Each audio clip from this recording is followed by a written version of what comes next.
our Fire Smart Recording in program more than on progress. the local fire services. But you'll see a lot in here in terms of encouraging us to, by and large, I think there's a very good job being done by our fire services, but you'll see in here some encouragement to say we need to do more. And I think that's well received by all of us. Okay, that's great. Well, the other next one is really short, and I know you said the report would be shared with other agencies. Would that include the Islands Trusts, especially given the Lasqueti, or maybe I make a request that the Islands Trust be included because of the Lasqueti component, um, if that's possible?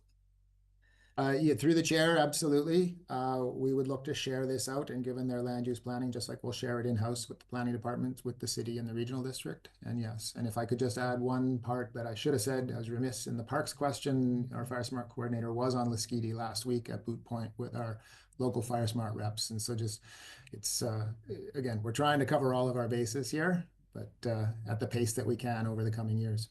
Yeah, that's great. And I mean, this report mentions the OCP, the Lasqueti OCP, which is actually in flux under review right now. So this might, I don't think there's anything in here that would be contrary to it, but there might be some interactions. Maybe there'd be things that could be included, and the honest trust policy statements being revised. So, and the last question, Chair, is, and this is through the chair.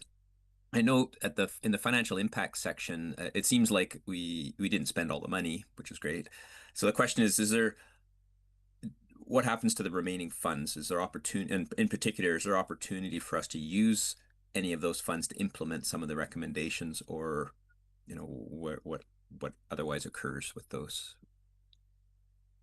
Or am I misunderstanding the funding left over? Through the chair, I'm just double checking how my report was written there. And yeah, I think you understood the way I wrote it, but perhaps I could have been more clear. Because the funding through the UBCM was both over that 2 year period was both for this CWRP risk assessment study as well as funding our Fire Smart programming. Oh, And, okay. and so that's where that additional funds you don't see accounted for was supporting those 2 years of Fire Smart education and programming. Right. So it's just the link between what this other aspects of that fund versus the CWRP piece of it over those 2 years. Through the chair, Excellent. correct. Okay, that answers my question. That clarifies that. I was just curious. Thank you, Chair. Thanks, Director Fall. Director Lennox, thanks for your patience. No, no problem. Thanks, Chair, and appreciate this 208-page report. I mean, this is where the data is. If folks are gonna, once it's if it's adopted, surely where all the data is. Lots of discussion locally with local government and at UBCM around this topic, so it's very timely. So I appreciate that. Um, um, maybe Mr. Toms or others can correct me if I just have a few assumptions reading the report. Maybe you can follow that in general, CATHET is moderate to high risk as far as wildfire, with obviously anomalies and limitations. So I noted that there was very clear that there was some limitations there. The risk is kind of overemphasized or assessed by some form of our population. That was an interesting passage, so I encourage people to consider that. And also, I appreciated the seven fire smart disciplines. Page 92 of 208 was educational for me. I've been talking to local folks on Savory and others about fire smart, and that re-educated me that it's not just what we think about residential sort of people's homes, but there's other elements, and Director Elliott was touching on some of that, I believe, and others. And there were good examples of ongoing local interagency work early in the report with Northside and Malaspina. So that's an indication of, as you said, stay the course. So I appreciate that. Um, I did note 87 to 208 Savory, of course, no surprises, high to moderate risk. Um, but I'm not so sure what the WUI eligible areas are identified several times in the report, particularly on page 88 of 208. I don't know, Mr. Toms, if you could educate me. What's a eligible WUI area on the mapping? For sure. If I can through the chair, the WUI, the WI is the Oui. Wildland Urban Interface. And really that Okay. represents the geographic area where we have development or typically about a kilometer beyond. And that's the area we're limited to access provincial funds for any type of fire smarting. Oh, you're limited. The wildlife. Through the chair, we are limited to work within our WUI, so that we are not straying out. Beyond that, we're really looking to our colleagues with the Ministry of Forests and their wildfire risk reduction staff and the BC Wildfire Service to take the lead.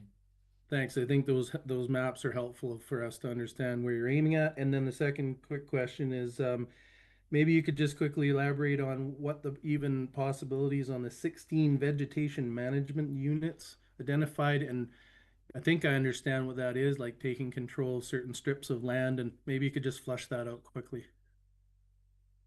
Yeah, if I go through the chair, in any CWRP, there's always going to be some searching for vegetation management work. And just as some background historically here, going back 10 years ago with the initial Regional Community Wildfire Protection Plan that was called in the day, that led to us doing some work in city parkland, what's now Penticton Trails, and some treatment work on the ground, as well as some recommendations that as the provincial programming changed, were recommendations that ultimately fell outside of municipal boundary and outside of regional district controlled properties, but still on provincial crown, and was really led by the province. So good work being led by the province up on Gallagher Hill, over on Texada, around the towers around Pocahontas to protect infrastructure there.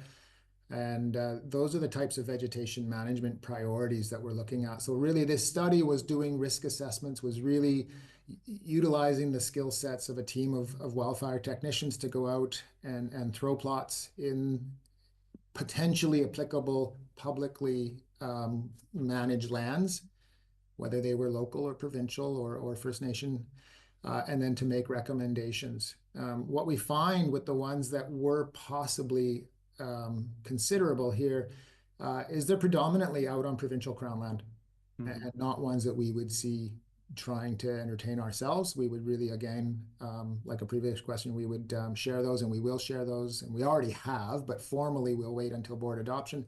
We'll share them with the province and ask their wildfire risk reduction staff to consider them, and they're actually quite eagerly awaiting them, and that's why we've already at least indicated where we're at, and they were involved throughout the CWRP process, of course, too, and are doing a similar parallel program of their own that they call wildfire risk reduction. So there's going to be some overlap. Yeah.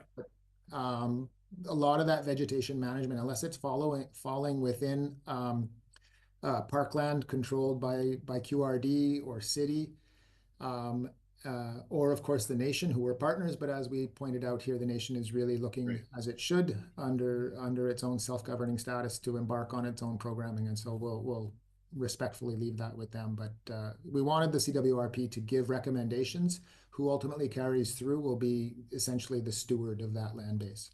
Right on. Okay. Thank you for that. Last comment is also I appreciate that the timing is good for multiple reasons, including, like, I think groups like advisory committees for these OCPs, right? This is really technical data that everybody can actually see. So appreciate it. Thanks. Okay, thank you. Director Gizmo. Thank you, Chair.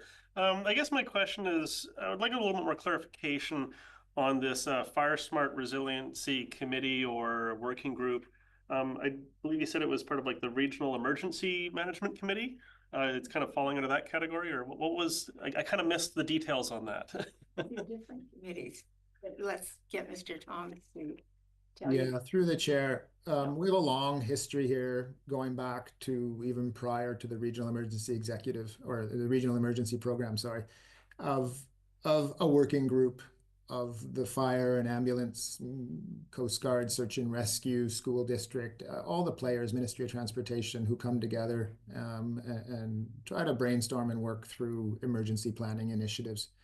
And that's had various names over the years, but has essentially been called the Emergency Planning Committee or Emergency Planning Working Group, as it's evolved into. And it meets right now on a quarterly basis. The Fire Smart Committee is tied into that as a working group.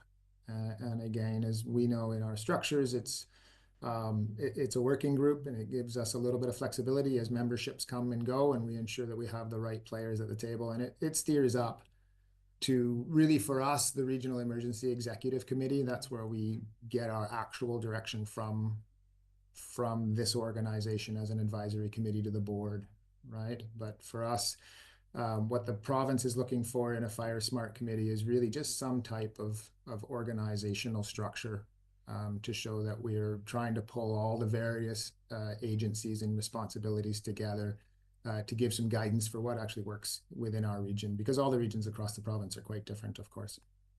Okay, that really helps clarify in my mind, because like the name of that or has been changing, so that makes sense. And just to add to that, Director, because when the Regional Emergency Executive Committee does not make decisions, it makes recommendations and reviews documents. It really is there to review policy related to emergency management, but it has no authority on its own. So, Yeah. Clarify that. Completely understandable, as the board is, of course, the final authority on all these items.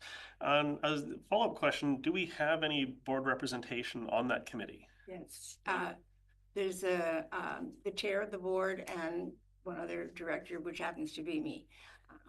Wonderful. And I'm the chair of the committee. That's I thought that was the case, but that's good to have confirmed. It's in the report here about having local community leaders in there, so I just wanted to make sure that we got that base covered. Wonderful. Yeah, kind of a tradition for Area D, because my predecessor was in that role before me. So who knows what will be in the future, right? Does anyone who hasn't spoken yet have a question?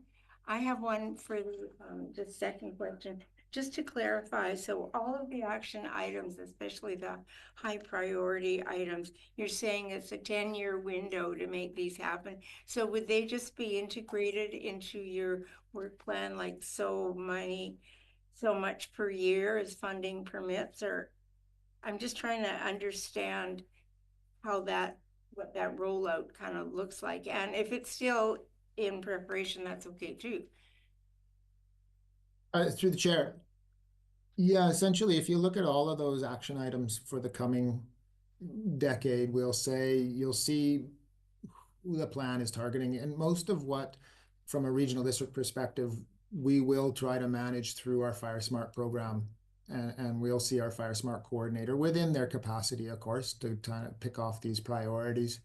And again, bearing in mind that this CWRP, given that it's now our second regional community wildfire plan, it really came out with a stay the course type message. To be perfectly honest, there's not a tremendous amount of new direction in here, but there's a lot of still work to be done.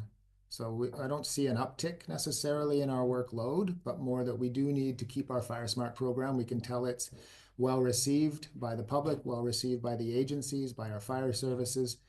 And the CWRP is one of those founding requirements for the province to keep funding our Fire Smart program. So in a sense, this is the important part, a bit of a chicken and egg, but the important part to keep our Fire Smart program going just from a funding perspective, as well as also to give our Fire Smart program some direction on what its priorities are.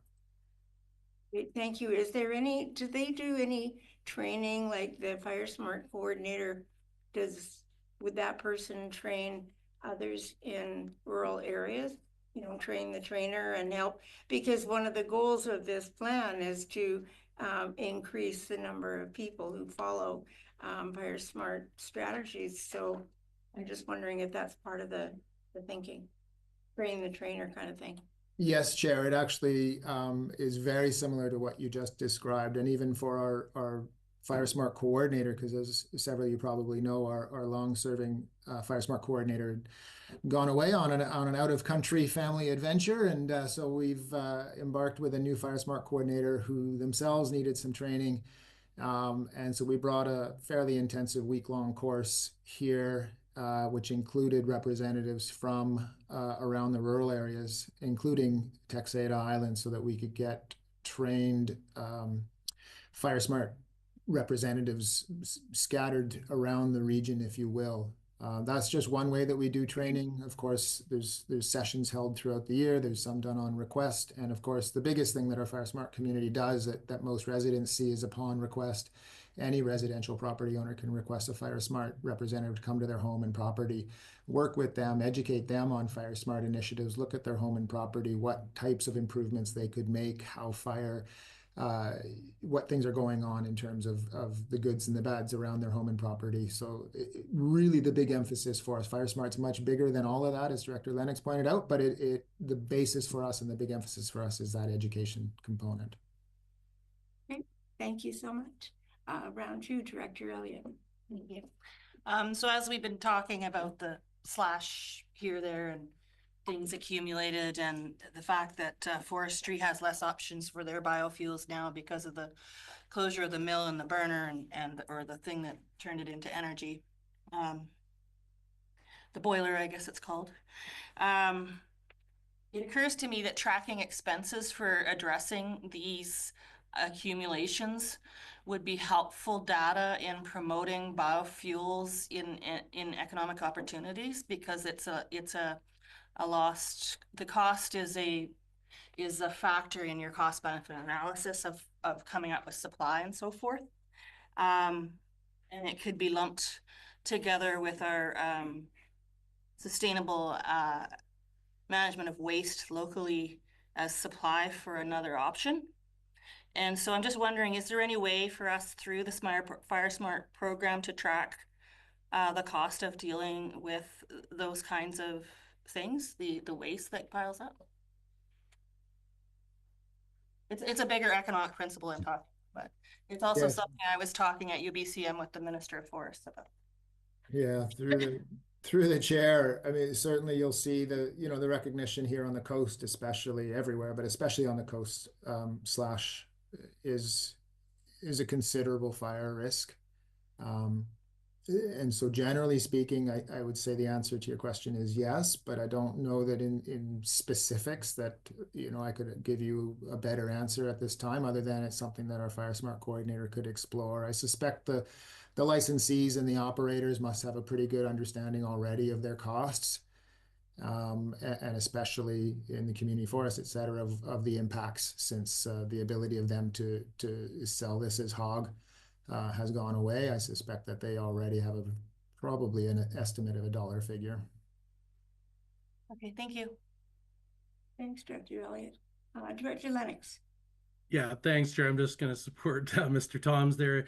I think if you want the data, you've got the local industries on the BC coast that will probably gladly offer you up specifics around what types of fiber and amounts and kind of impact and even cost per ton as it travels our coast. So if you need the data, I'm sure there's ways that we can get it.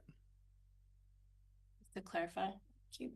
Okay, very quickly, Director Elliott. So I was referring to the private piles that are outside of the current industry where we are getting our biofuels numbers from. So it would be in addition to, but thank you. Okay, I'm not seeing any further hands. We do have a recommendation under 8.1.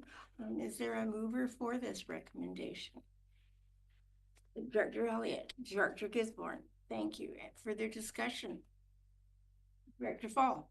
Thank you, Chair. I just would like to make a few comments on this, and I think this report is really good, not just for us and not just for our staff, but also for the public. But I think it's really useful to read through some of the limitations on this, and as a I guess a bit of context, and I won't go into too many details, but this is right in line with what I do for a living. I was actually just speaking yesterday with some fire scientists from the Canadian Forest Service on a project in northern BC. And I think some of the issues and risks that have been raised are really excellent, because one of the issues is that there's real limited data on private land. So a lot of the data is relying on provincial data, and the report highlights, and there's some maps that you can look in there. One of the maps shows the provincial strategic threat analysis doesn't have any data for private land. So that means the information's been derived in a with some ground truthing, but it's not as detailed. So we got to keep that in mind, and that's actually where we care about, because that's inside the wildland urban interface. So I think that's important. The other is that these risks, the list of risks are really critical, and I just want to highlight a couple. The lack of the understanding by the public of the risks and fire smart principles, that's really crucial because we need to just keep at it. There's been 500 properties identified as receiving fire smart, but that's, we've got a lot more than that in our region. Public perception of wildfire risk is higher than the actual threat level. This in my mind, this leads people to focus their thinking on low probability catastrophic events rather than the more likely events that could benefit from actions on their own properties, including fire smart, in particular fire smart. And and this relates to the, islands are more vulnerable. So on Leskidi Island, I often hear people say, well, what do we do about the fire that starts at one end and burns the other? And the report mentions that. And you can try to plan for that, but actually that's never happened. You look at the fire history, it's not that it can't happen. It's a really, really low probability catastrophic event, and much more likely are the kinds of fires like we've been seeing on Vancouver Island. They burn slowly. The biggest risk in a sense is actually smoke. They produce tons of smoke. You got time. They're not some wall of fire. It's not Fort McMurray, and it's not Lytton, because that's what one person mentioned to me. Oh, we don't want to have a Lytton situation. Or Lytton was a grass fire, a really fast moving grass fire at 50 degrees Celsius temperature. So really different. So I think really our role of education, and I really support all the education pieces here, is really important. And this document has a lot in there. I have a comment on the governance risk. So there's some, risk about governance levels. In my view, and this is just a suggestion, that the wildfire planning or risk planning should be a standing topic for our C2 and C3 meetings. We should have that just on the agenda and touch on it if and when we ever have those meetings, and just try to make sure we're, making sure we're keeping tabs. That's at our level. Of course, staff should keep at their levels as well.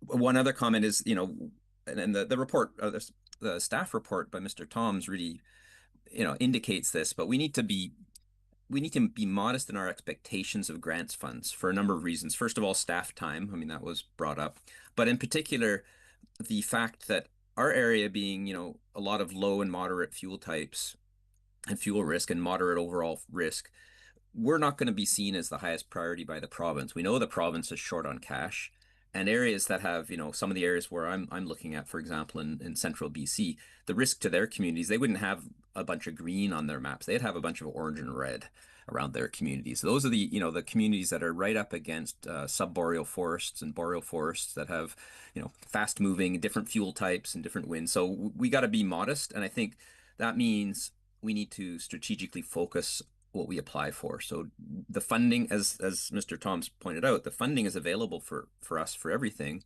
But given that, we need to really be targeted. What's the most priority? What's the highest priority of these projects? What do we advocate for? What do we do to keeps in balance what we're able to do with our staff resources, but also what we can expect out of grant funds? And finally, well, I think that's it for now. I think the recommendations are very reasonable, and they stay within what we're our wheelhouse in a sense. A lot of it's what we can do as a regional district. We aren't taking actions. We can't really manage landscape scale fire risk, which is actually what a lot of communities want. That's a provincial issue of where we start looking at big fire breaks. There are some recommendations of lobbying for BC Hydro, but if we're talking about forest companies looking at landscape fire breaks, those occur. People have talked about them on Leskidi, and they are important, but that's not something we can undertake. We can advocate for that, and we can advocate for landscape fire management and landscape level corridors that might help reduce risk, linking up lakes and so on with lower fuel areas. So I think the recommendations are all very reasonable. They're practical, focusing on education, focusing on fire smart, focusing on bringing our attention into that WUI, into that wildland urban interface where our residents live, and getting them to focus on, not that they shouldn't worry about the big catastrophic event. They should take action by fire smarting their house. And we know from past fires, going back to the Kelowna fires in 2005, I think they were, or some 2007, I can't remember, where, there were some really striking images of areas that really burned. 300 houses, something burned, some hundreds of houses burned anyways. The houses that were left standing had been fire smarted, and you could see it. So there were hillsides with a few houses standing and a few burned down, and the ones that remained were fire smart. So even in those catastrophic situations, fire smart's critical. That's the main thing that people can do, and I think these recommendations all lead in that direction. So I'll leave it there. Thank you very much, Director Fall. Other comments on the report before we vote? Director Gisborne and then Director Elliott. No, Elliott, you've already had round one. We're in the motion now. Those are questions. Okay, all right. I've had no Gisborne round. and then Elliott. And then I'll put myself on the list. And I jumped in for the question thing as well. Yeah, I support this document. There's one thing that does jump out at me is, you know, I really like how it references flammable invasive Scotch broom. It is a concern that I run into in my area. And on page 148 of 208, and it's got the map of proposed treatment units. And I guess the one barrier is when it comes to private land, we can't really do anything. But Area B has a big strip from Brookfield Power or Power of Energy or whatever it's called this week that goes essentially right through Area B all the way between the municipality and the city. And Broom Busters has been doing a great job to remove some of that broom, but it is a big chunk of private land. And of course, there's high voltage electrical. During the summer months, there's lots of people with vehicles going up there, which, you know, you could get sparks from exhaust or things like that. And I'm just wondering, like, is there, like, how would we be able to pressure like an entity like Brookfield or Power of Energy to actually say, hey, look, there is a concern with, you know, flammable invasive broom on your property. And, you know, that strip could be a fire break, or it could also be a wick, you know, of fire. And I'm just wondering, is that a separate advocacy thing? Like, how would that work? I think it would go through the Coastal Invasive Species Committee, which we do have a representative. So that would be my take on it. If anyone else has a different answer, feel free to jump in.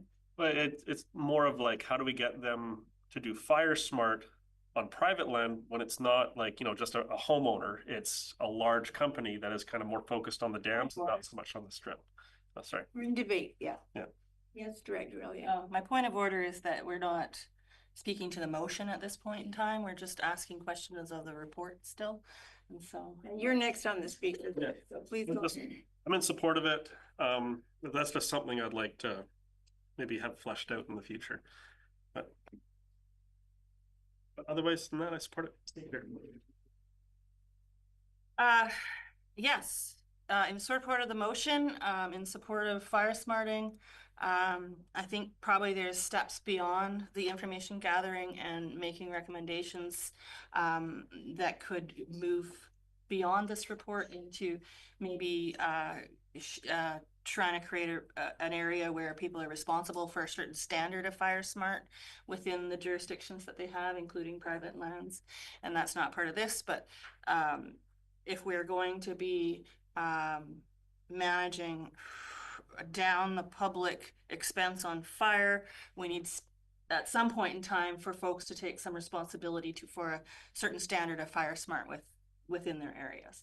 And that we're not there yet, but I see that as kind of, this is a step in heading in that direction. We're gathering data, we're educating people, and at some point in the future, we may have a population that's very fire smart aware and takes responsibility for their spaces, including businesses and so forth. So I'm in favor. Thank you, Director Elliott. And my comment is on the same lines. I would encourage staff to work on training as many private citizens as possible. Maybe start with the fire departments, all of the volunteer fire departments, including the two on Jeff-Data. Train them all, then get them to start training the community. And that will make the word spread. And I think that will help us a lot down the road. So I'm definitely in support of this recommendation. Okay, have I got everybody that wants to speak? All right, seeing no further hands. All in favor? Any opposed? Carried. 8.2, the bicycle storage. Now I did forward the corporate officer an alternative recommendation, but really I'm okay with the recommendation that's in the report. So I would invite if anyone would like to move that recommendation. Director Gisborne, Director Fall, thank you. And if I may speak to it, just briefly, it's gone on for a long time that people have left bikes at the airport for visitors to use, visitors who fly in. It enables them to go to the store, to go to the park and the concession, or, you know, whatever their needs may be.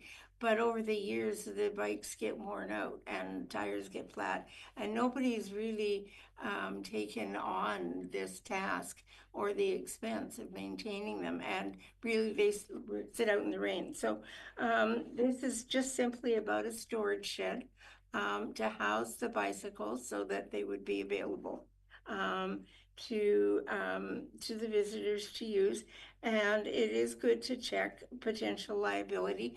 We've had liability come up before in various issues. And, you know, as we all know, there is a certain level of liability that we can live with. But it's good to get the expert advice. So I support this recommendation. Is there any further discussion on this item? Seeing no hands, all in favor? Any opposed? Carry. 8.3 is the automated external defibrillator replacements or removals. There is a recommendation before us. What is your pleasure with this? I'll move it. Move it. Director Southcott, seconded by Director Brander. Thank you. Discussion. Director Elliott. And Director Lennox. Forgive me, but I think we need to have them. The recommendation is to not replace them. So we're just maintaining them then in that case then? We've been maintaining them for 10 years, but no one has used them. And so now they're at the end of their useful life, and the recommendation is that they be removed, that they not be replaced. Okay, I think I'm against that, and I realize they haven't been used, but that doesn't mean that if they were to be used, they wouldn't save a life. So I just, and some of those areas are kind of remote, and if they were needed, it would be a long ways from Haywire Bay to get somebody to where they could be helped, and other places. Thank you. I have Director Lennox and Director Southcott. Yeah, thanks, Chair. I echo that. I'll just speak for Area A because one of them is at the Northside Recreation Center. We're about to expand that facility, and I'd like to see one there. I just, early is the key to success in defibrillation. Their directors know what I'm talking about, and if you've ever experienced a cardiac arrest, really it is the key to be early. I've seen it work at work as well. So we actually were thinking of not having them around the workplace.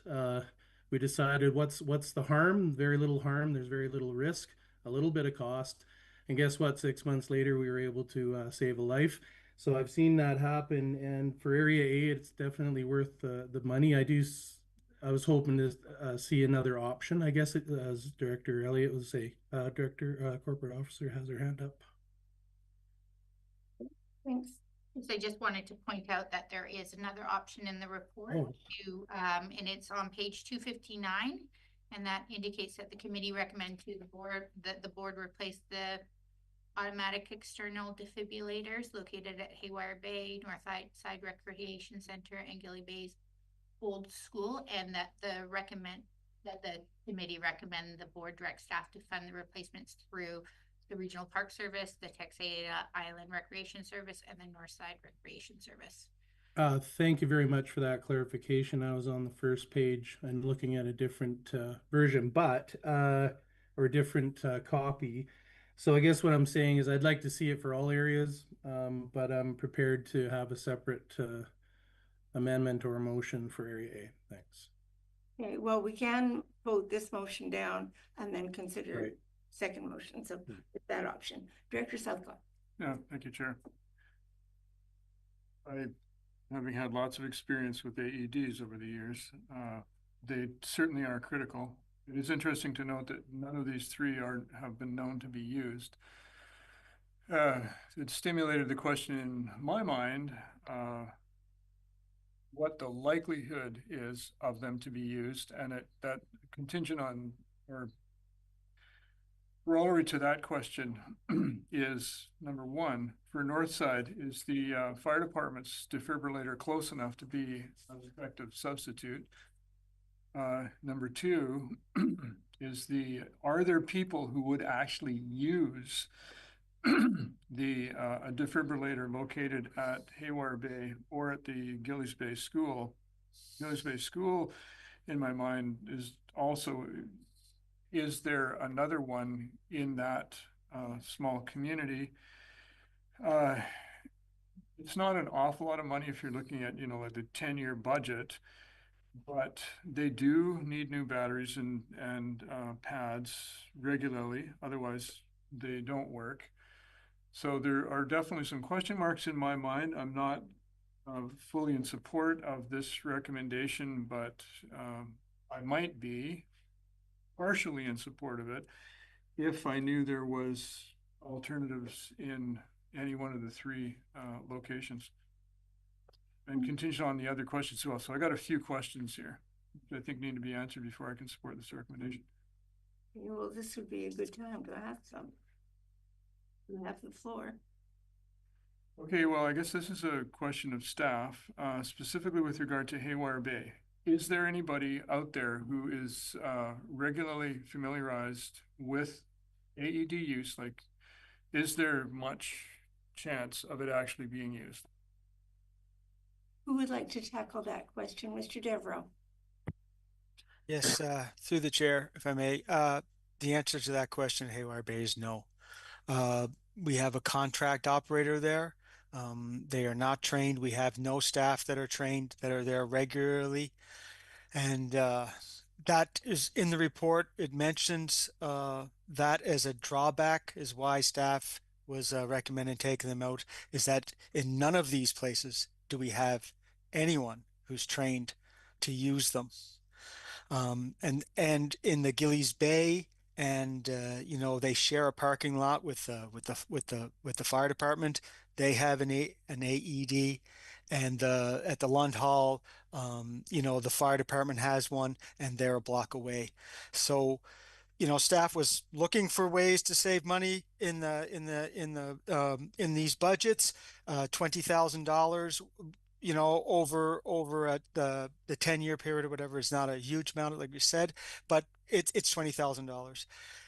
So one, yes, there's no staff trained up, no people regularly there that run these things, and there are alternates available in 2 of the locations, and there's a cost saving here. Thank you, Chair. If I may just follow up briefly. Sure. My only thought is that having experience or contact with what was called a public access defibrillator program that was run, we kind of lost track of it about 10 years ago. To make AEDs effective, you have to have someone who at least is confident enough to use them. It's not like somebody unfamiliar is going to take one and use it. In high public exposure, high public population places like the recreation complex, it makes sense because there's much more chance of somebody actually being there, and various other buildings, just an example. But in these locations, especially as Mr. Devereaux has said, with alternatives in 2 of the locations and very little chance, I really can't support the recommendation. Thank you. Okay, thank you. I see Director Gisborne, and then I'll put myself on the list. No, thank you. There's 3 locations and 3 services we're talking about. Northside Recreation Center, Gillies Bay, and Haywire Bay. Haywire Bay is the one that actually concerns me the most. We have a lot of public swimming there. We do have an operator there, but it's not part of their requirement, like to have that training. If that could be something that could be like offered or provided for, like, say next year, where we say, hey, if you want to operate, we'll provide you the training for free. Because like I don't have any experience with AEDs. Them not being used is great news, but I kind of see it as one of those things of it's better to have it and not need it than need it and not have it.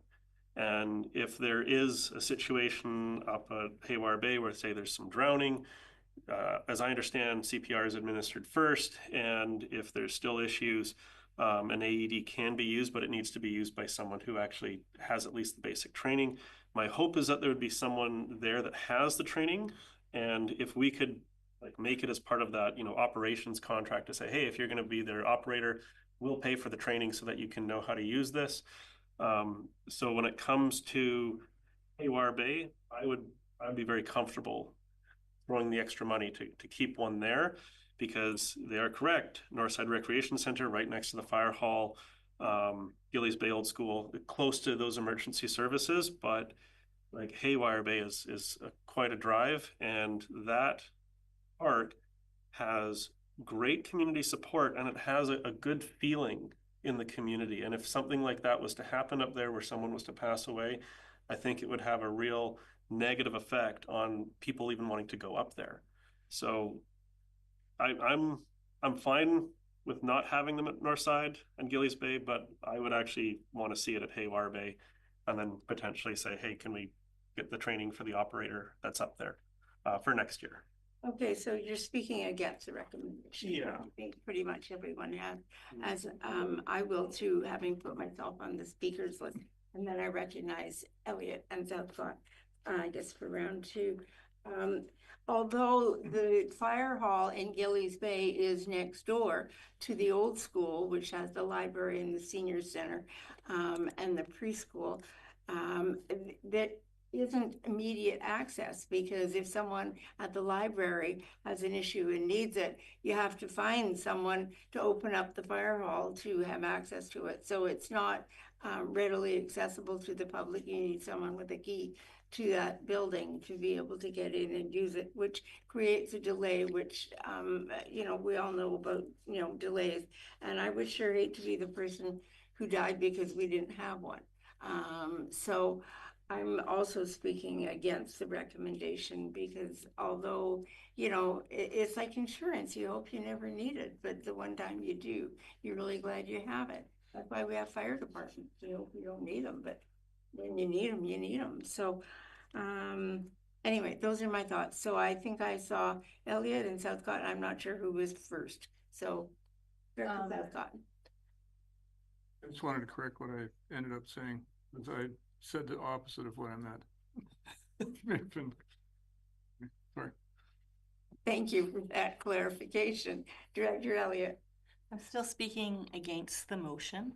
I think that a shortcoming in our policy around training, or how we might use volunteer organizations to get trained in order to make sure that we have that covered off, is not a good excuse for not having AEDs.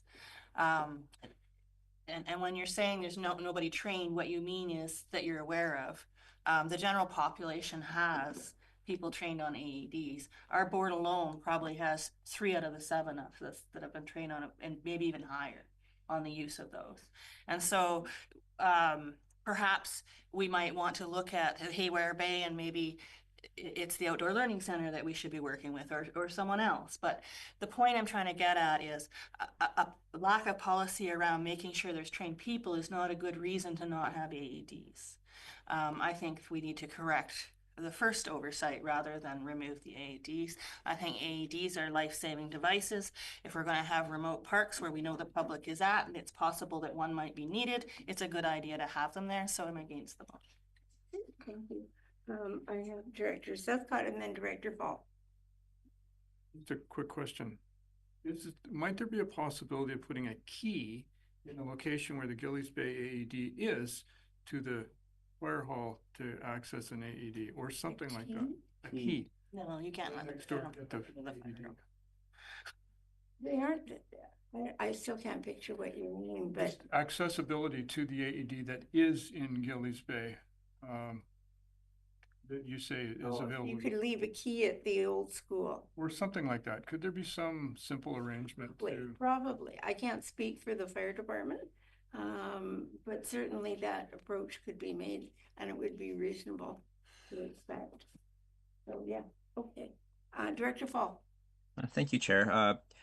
I wasn't really planning on weighing in on this because it's a difficult one, because on one hand, how do you argue against an AED? I mean, we're here talking, and that if you need it, you need it, and it's this low probability, high risk, high impact scenario. And when the Leskiddy Island ferry contract came up, some of you may remember, we met, that was last term, so Director Lennox wasn't there, but we met the minister, and we had a whole survey, and one of the few items that Lasqueti Island agreed on with the ferry, other than leaving it alone, is asking for a defibrillator and an AED. And the minister laughed because we didn't ask for more ferries. We didn't ask for decreased fares. We said defibrillator, and he just said he handed it to his ADM, and we got one.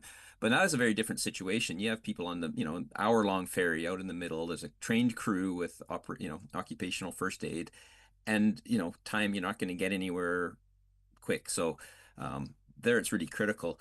What we seem to be talking about here is, we seem to have some uncertainty around whether or not these AEDs are needed. We want AEDs to be available in these locations, but we aren't sure about the different options. At Haywire Bay, what I heard is that, maybe it could be used. If we just put it and continue with the past practice, it almost certainly wouldn't be used because there's no one trained and it would just sit there, and that's an opportunity cost. Is that the best way to spend our money if we're going to spend money on reducing risk? Do we need to do some training or look into training? Well, maybe. In Gillies Bay, is there an opportunity to, there is one right there, but maybe it's not accessible, but maybe it could be. Is there something that the Turk could look into or could be requested there? Similarly for the north side, I'm not sure if, what the situation is up there. So I guess that I have a question through the chair. And that's for Mr. Devereaux, is this a decision? How urgent is this decision? I mean, they're ending their lifespan, but is this something that there would be an opportunity to look into a couple couple options before deciding whether to remove them or replace them? Mr. Devereaux? Yes, through the chair. They have reached the end of their lifespan. Now, they were donated, so we never had them there at these facilities before the donation. The donation was from the Heart and Stroke Foundation. They've canceled that program, so they don't give away the defibrillators anymore. We might get a year out of them, and just we put the maintenance in and get the new batteries, the new pads type thing. But then the issue has come back to us next year of whether we're going to replace them or not.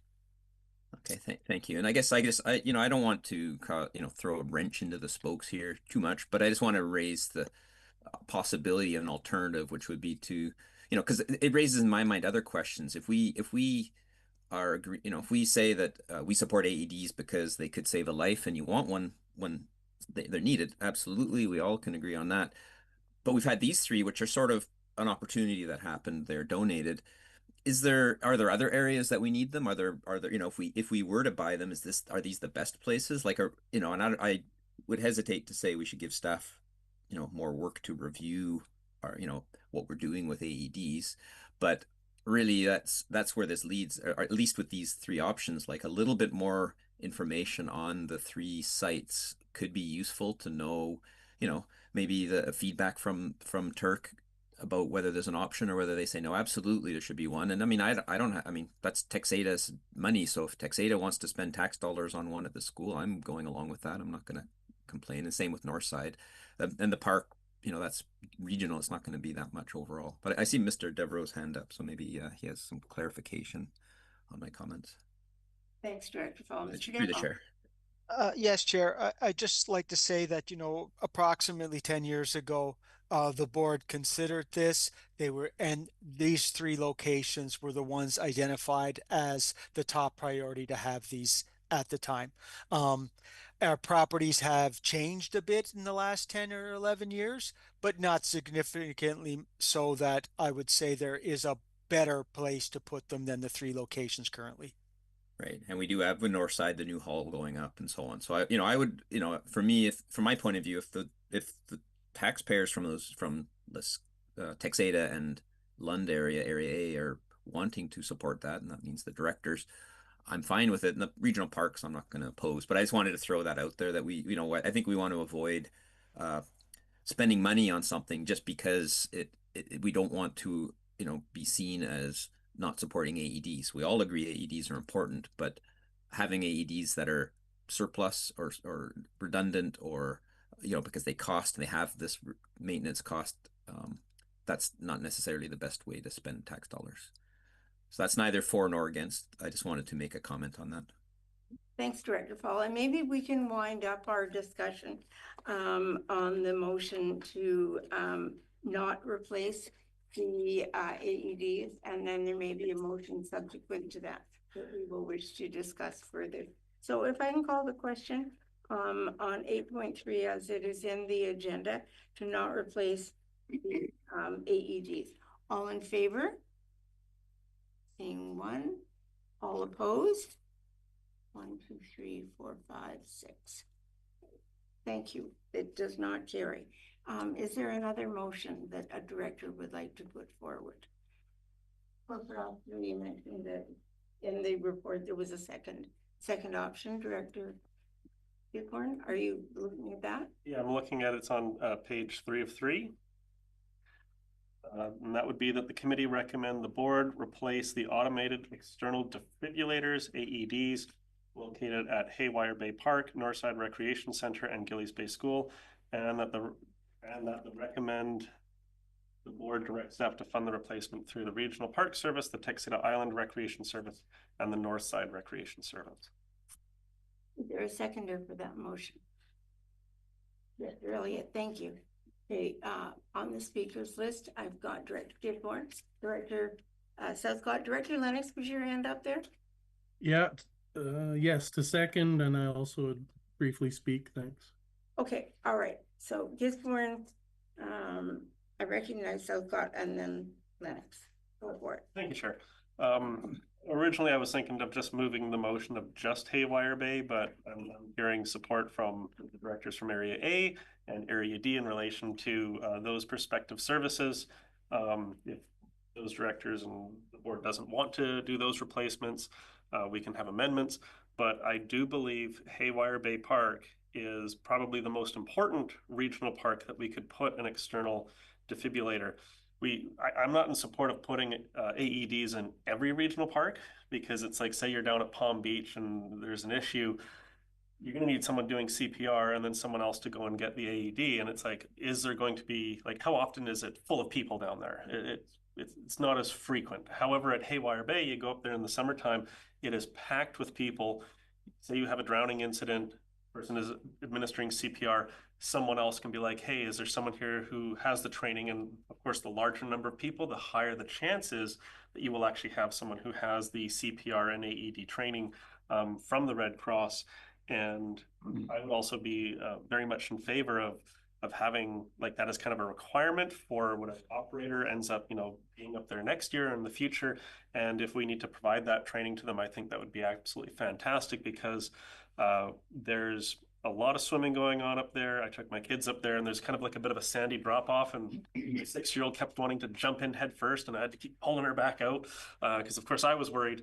But long story short, if we had to take our priorities for like which regional park, I would agree with the decision 10 years ago and say, no, Haywire Bay is probably one of the most heavily used parks. We do have an operator up there, and I think that we should keep the AED up there. So I'm in support. Thank you, Chair. Thanks, Director Gisborne. Director Southcott. Thank you, Chair. I'm remembering 10 years or so ago as to why these defibrillators ended up to where they are. And my memory tells me that they were offered, or there was an opportunity that some of the people in the emergency community here accessed and then alerted, I think, our emergency coordinator to the availability of these, but that the decision to put them in these places didn't originate in an assessment of need. It was because the defibrillators were looking for a home and we grabbed them because they were available. Am I wrong about that? Was that another opportunity, or is that how this occurred? You can see where I'm going with my logic. Mr. Devereux? Were you here then? No, Chair, thank you. I was not, but I think Mr. Toms might have a little bit of background there. Okay, thank you, Mr. Toms. Yeah, through the chair, Director Southcott is pretty correct. The Heart and Stroke Foundation had a program. It was restricted to certain types of community, publicly owned facilities. And when the regional district, as I recall, was alerted to this by certain members of the public, there were a few that fit, and that's where these landed.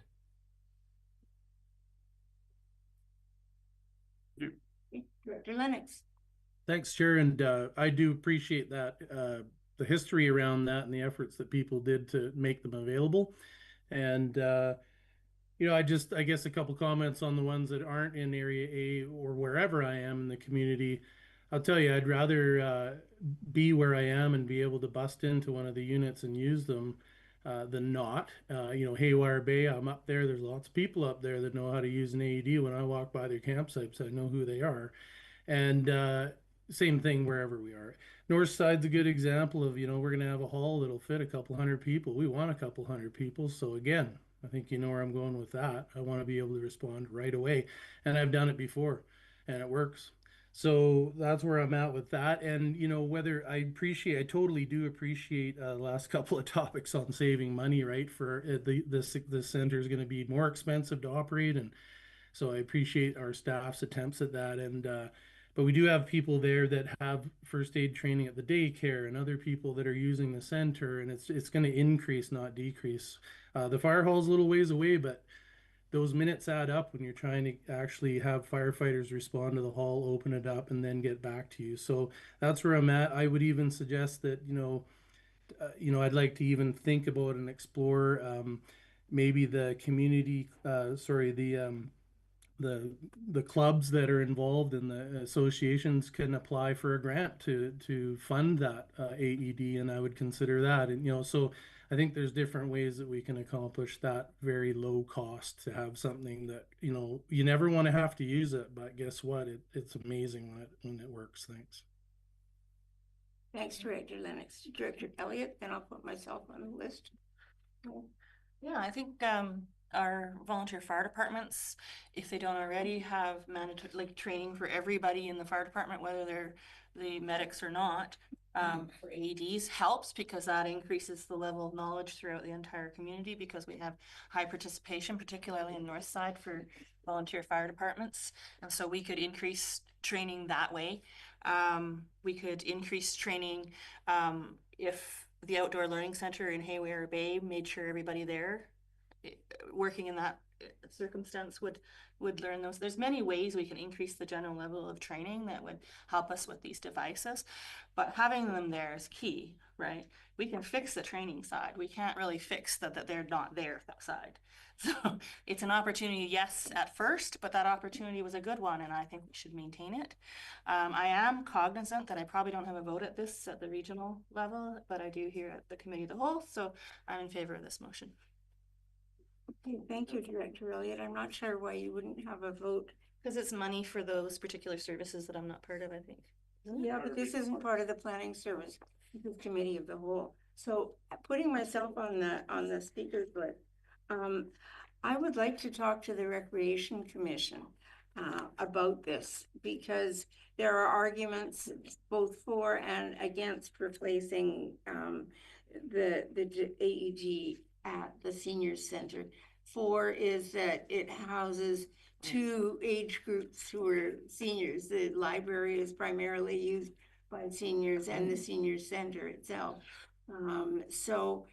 There's logic to it being there, and the faster the access, the better. But if there is one right next door, and there's a key. So my question actually to perhaps Mr. Devereaux, would this be in the 2026 budget for these items? Is that sort of when this will occur? Through the chair, yes, this would be a 2026 budget item. So if this motion passes the committee and then passes at the board, would the Recreation Commission on Texada have the opportunity to say, take us out of that? We don't want to replace our AED here because we have one right next door. Is that possible, Mr. Devereaux? So the budget doesn't pass until probably March. So while it would be proposed to be in the 2026 budget, There will be probably maybe one or two Tecate Island Recreation Commission meetings between then, and they could request the board to withdraw that money in that time. Okay, thank you. All right. Is there any further discussion on the motion on the table? Seeing no hand, Director Fall. Thank you, Chair. I'll be very brief because your comments on Turk were where I was going. I was going to ask that if there's an opportunity for them to discuss, and it sounds like there will be, which is great. I want to thank staff also for trying to find cost savings. I think this is really, good, information to consider, and we're obviously chewing on it a bit. And I guess if we're going to go down the road of training, the Lesketian Volunteer Fire Department put on an occupational first aid training for the community a year or two ago, and it was really great. And the AEDs were part of it. It was broader than that. So that's something we could look into or consider. And then of course try to keep costs down. Maybe there's some other way to make sure if we're going to put these especially the one up at the Haywire Bay. It really needs to be known. Or I mean, it's one thing to have it there just in case, but people better know it's there, and in particular the caretaker needs to know it's there and be able to use it. So I think that's fine. I'm happy to go along. Director Gisborne and then Southcott. I guess it's a question for Mr. Devereaux, our manager of operational services.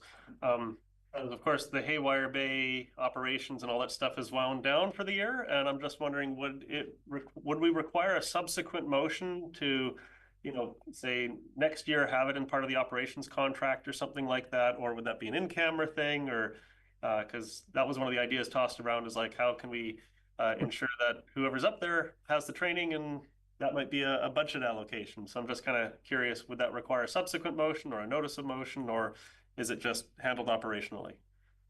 Mr. Devereaux?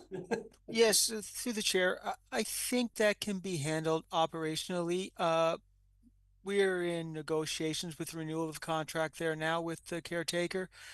So we could make it a condition that they have, level 1 first aid, which would give them the AED training. Okay, it's operational, so no motions required. Thank you, Chair. Thank you, Mr. Devereaux. Thank you so much. Okay, Director Southcott. Thank you. Then hopefully we can wind this up. Yeah, briefly, obviously I have definite interest in this. I've been involved in successful resuscitations. I'm an absolute believer in what Director Lennox particularly has described, and Director Elliott, and the three of us are trained. Interestingly, I think it's a little higher than a normal percentage of the population in this board. Maybe. However, the point would be that the program that I was involved in, public access defibrillation, was very basic training, and it doesn't take much at all. You can really teach it's simpler than doing good CPR, actually. Good CPR is tougher to learn than public how to use a defibrillator. So where there are people involved, like Director Lennox gave an example of the community hall up there, it's probably worthwhile having a defibrillator because they're about a third of the cost they used to be when they first came out. They were mostly bought back then by like it was donations. That's what I remember from years ago. So especially if there's other possible funding streams, then I can't even really object on that basis either. So, most of me goes along with this, but I do appreciate staff trying to find savings too. Always. Thank you. Thank you, Director Southcott. Okay, so I'm not seeing any further hands, so let's have our vote on 8.3. All in favor? Any opposed? Carried. And that's not the recommendation in the report, the other one. Can I call a point of personal privilege and ask for a 5-minute recess? Bio break? Certainly. Okay, so whatever time it is now, 5 minutes. Here, Michelle. I raced out the door. Right. I've got my wrong. Change my mind. Computer that I'm like. Oh, it's the most exciting thing. Fine. Disabled. I bet. That's pretty amazing, really.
Recording in progress.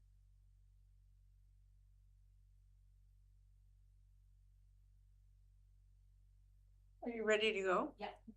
Okay, well, welcome back to Committee of the Whole. We are now on to new business, starting with 9.1, advocacy to the Ministry of Transportation and Transit. Director Fall. I'll move the motion in the agenda. Okay, seconded by Director Southcott. Discussion, Director Fall. Very briefly, we received a request from these residents of Lasqueti Island, along with another petition asking us to take some action on some road safety issues, and it's the segment of road between the ramp that we manage in part as a regional service and downtown, or where the dock is, what we call downtown, and we can't do much. Obviously, it's a Ministry of Transportation road. But what I'm putting forth is that we send a letter, that we forward this correspondence to Mott, and also write a letter asking them to look into the concerns raised, and also to consider public consultation, because I think we're also hearing from these residents. But I think if something was to occur, widening the road, which is what these people would like, may be reasonable, but public consultation would be needed first, because not everyone may agree. So it's just basically handing it over to Mott and asking them to look into it and take it on from there. Okay, thank you. And sounds like a good choice. Director Gibson? Yeah, I'm in complete support of the motion.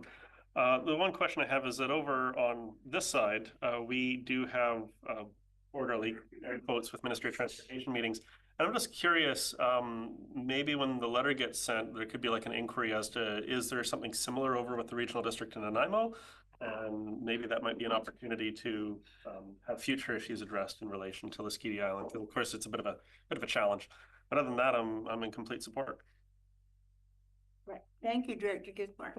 Other comments? Seeing no hands, call for the question. All in favor? Any opposed? Carried unanimously. 9.2, Myrtle Pond. Director Gisborne. Thank you. I'll be very brief on the first item. Back in, I think it was either April or May, I put forward a item for discussion in relation to Myrtle Pond water system.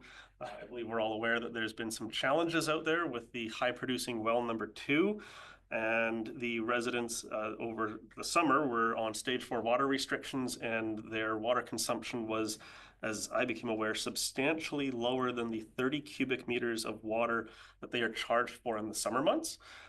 So one of the constant things I would hear is, well, if I'm being charged for 30 cubic meters, what incentive is there for me to not use 30 cubic meters? And that's where this initial first motion around reducing from 30 cubic meters down to 10 cubic meters for the principal dwelling and 5 cubic meters for accessory dwellings. I also do recognize that one of the challenges, if you reduce the minimum amount and the minimum charge, we still do need to do cost recovery to pay for the system. It's not like the money just comes from somewhere else. So I'm not entirely sure the best way to move forward with this, though I think if the motion does go forward to our staff, it will of course come back with a report with more information on what those cost charges could be. And that's the first part of the motion. Then there's an and, which then relates to stage 4 watering restrictions. But that's what I'll say before we get the motion on the floor.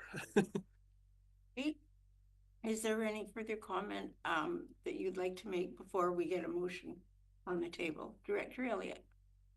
So you spoke to the first part. Are we then splitting the motion? We don't have a motion on the table. I'm just wondering whether Director Gisborne is suggesting that we should address each section separately. If the chair, if the assembly would like to split the motion, I'm fine with it. If the assembly is happy with both, I would be happy with both as well. It is split because there's no and at the end. So paragraph 1, which is 2 paragraphs, is one motion, and then number 2 is all the rest. Oh, right. Okay. All right. So would you like to put a motion on the table, Director? Corporate officer. Just a comment. The motion doesn't contemplate changing rates. It only contemplates changing volume provided. Yes. Okay. So the rate would be the same for a reduced amount of water is the intention. The challenge is I don't have the data for the consumption of the 84 parcels.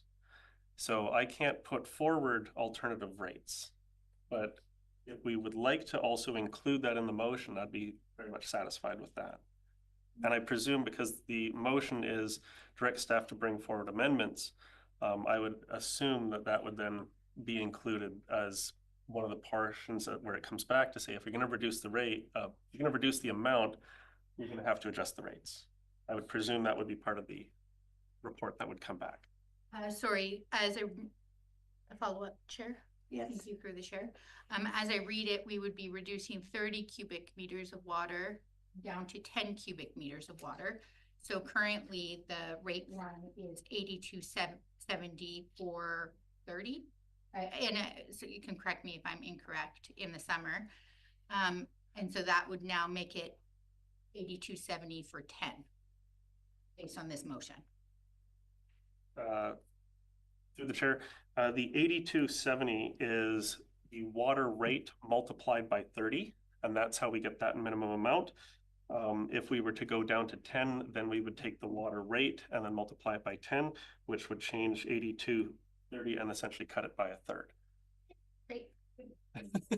Which would then reduce the minimum charge.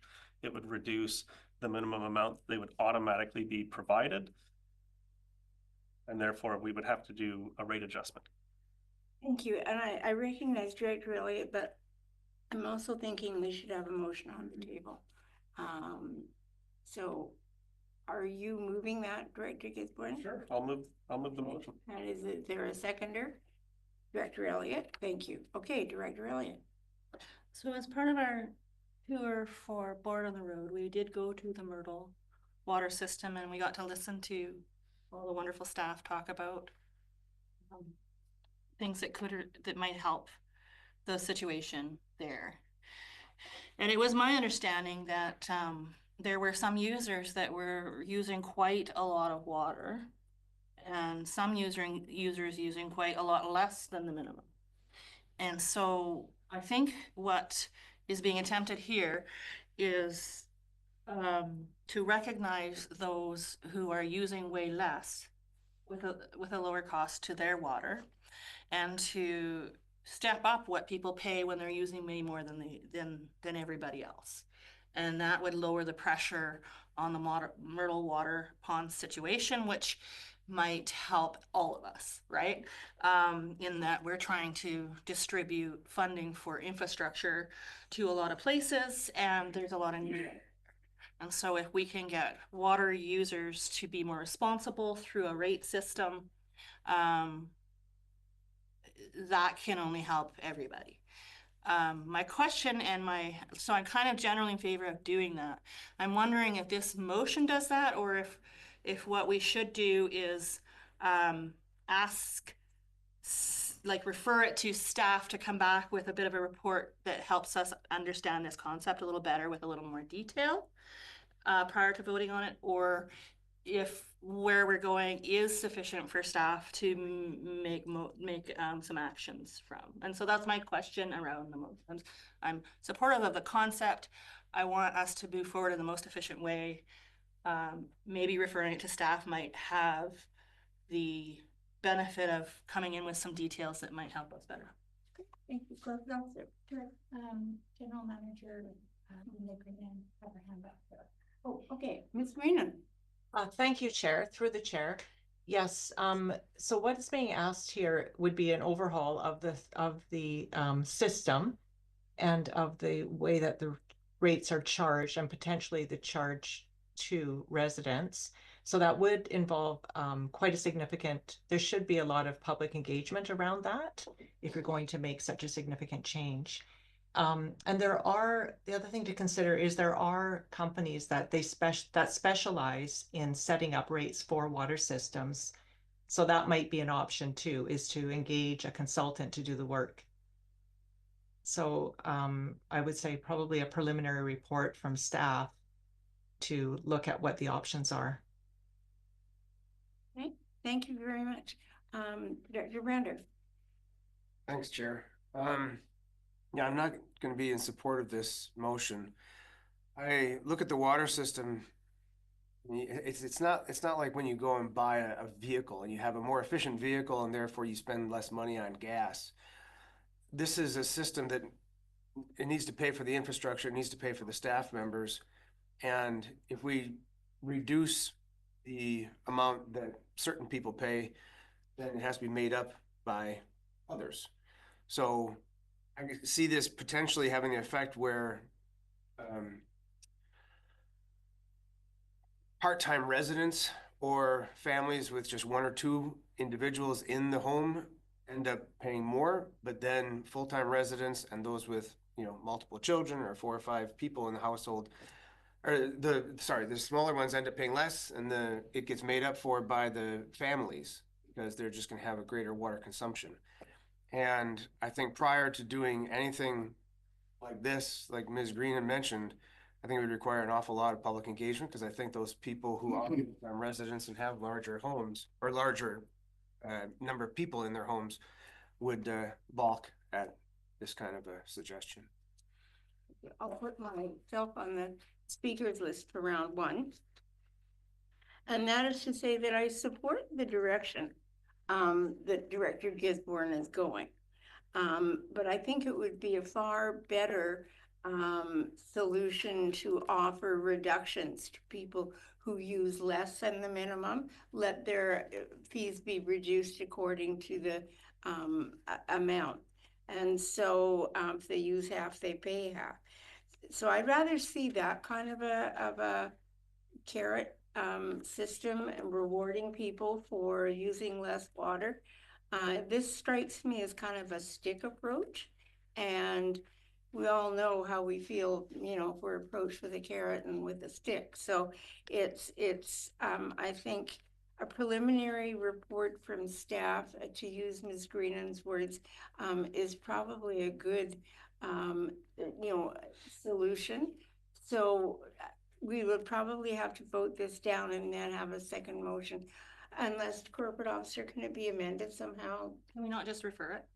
Or we can just refer it to staff, yeah, with a referral motion. Okay, all right, further discussion round, anyone who hasn't spoken in round 1, Director Lennard and Director Paul. Yeah, thanks, Chair. I appreciate this discussion. That's kind of where my head is at as well, because as the discussion's unfolding, I'm considering these have kind of more extenuating implications as we may obtain other water systems in the future and sort of either run into issues, but even establishing what is good management and good targets, and, you know, for each system, I'd like to know more, right? So I think I agree, either referring it or a preliminary report or whatever mechanism, again, because, you know, I'm sure I'm gonna say the same thing as we move down the list of some of these other items, that, you know, water systems and how we're approaching, you know, rates and all those things, we need to understand that well. Thank you.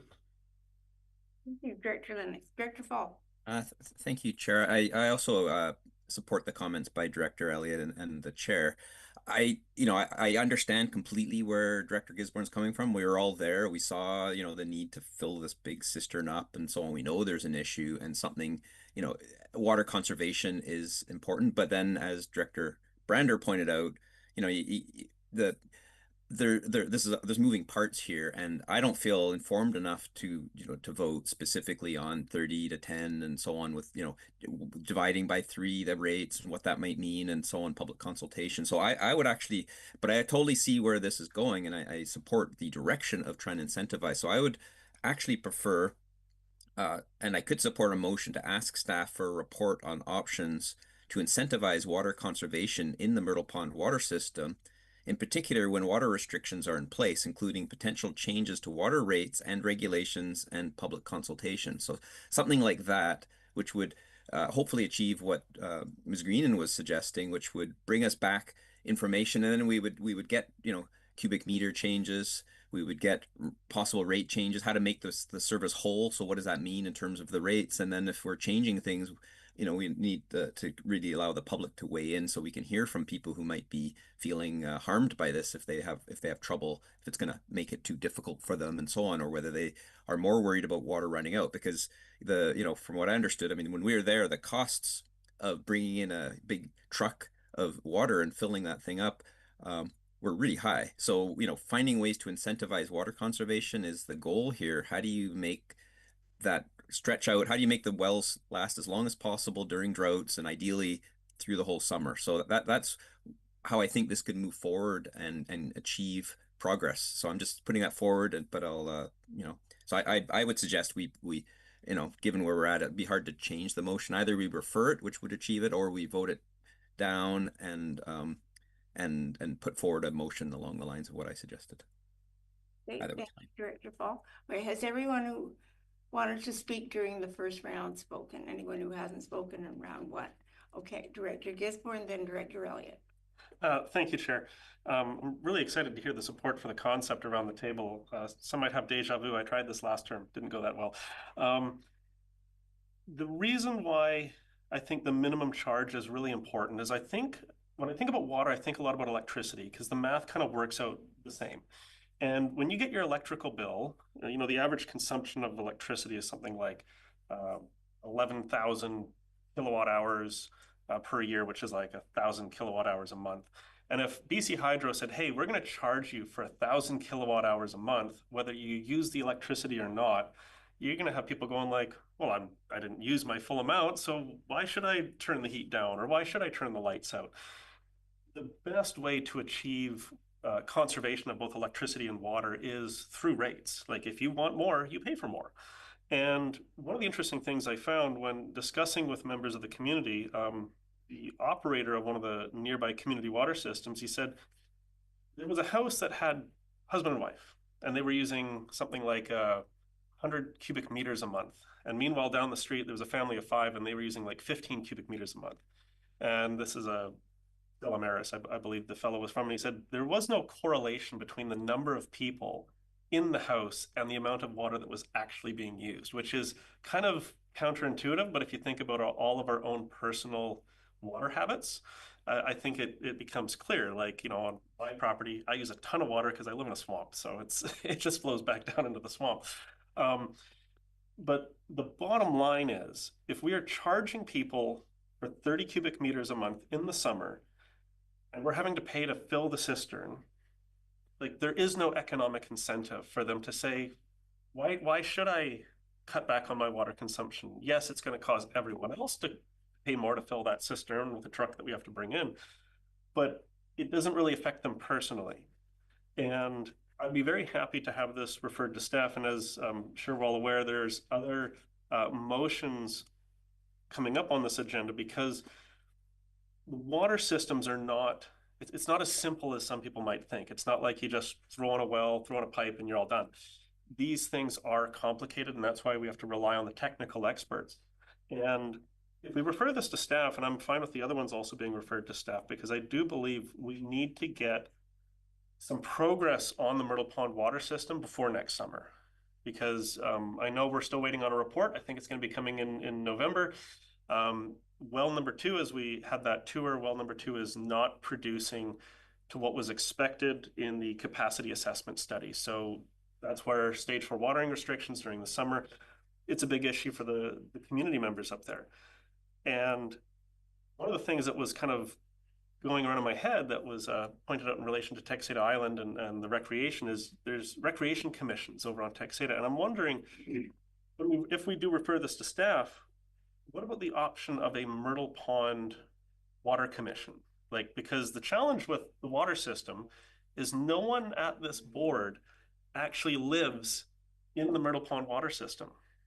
Like, and I know Director Lennox is in an area where he might become a user of a regional district water system, but right now I can understand and sympathize with the residents who are like, hey, decisions are being made about the water system. We do have to do engagement with them. But at the same time, it's very difficult for them to then kind of have a full wraparound approach with their feedback. So yeah, I'm comfortable with this referring to staff, but at the same time, I want to make sure that whatever we do, we can actually get something fixed for next summer. Because charging people for 30 cubic meters a month, and then I'm hearing from lots of folks going like, oh yeah, I only use 10 cubic meters or 17 cubic meters. And it's like, that doesn't logically make sense, that the minimum is so large and such a large group of people aren't even meeting that minimum. So I also do agree with Director Brander that if we do have to adjust the rates, it's a more complicated situation because there's also cost recovery from parcel taxes. So we do a parcel tax, and that's whether they're connected or not. Once they're connected, the Myrtle Pond bylaw, what is it? 117.24 then covers the actual rates for when you are connected. It's a complicated situation, and I don't have all the water consumption data. That's kind of an operational thing. But yeah, if we can get some movement on this, I think that would make me happy and probably actually relieve some of the tension from the folks in Myrtle Pond. Thank you, Chair. Thank you. Next on my speakers list and is Director Elliott. Thank you, Chair. So I agree with everything that Director Gisborne has said. I also think there's a huge opportunity to address Director Brander's concerns in that people who are using 30 don't necessarily have to pay more just because they're above the 5 or the minimum. Because the 30 rate could stay the same as it is now. And the way we structure that, giving more opportunities for people to be in a bandwidth to pay less is a good thing. So I like the motion, but I also think referring it to staff will get us better information for us to be more comfortable in approving something.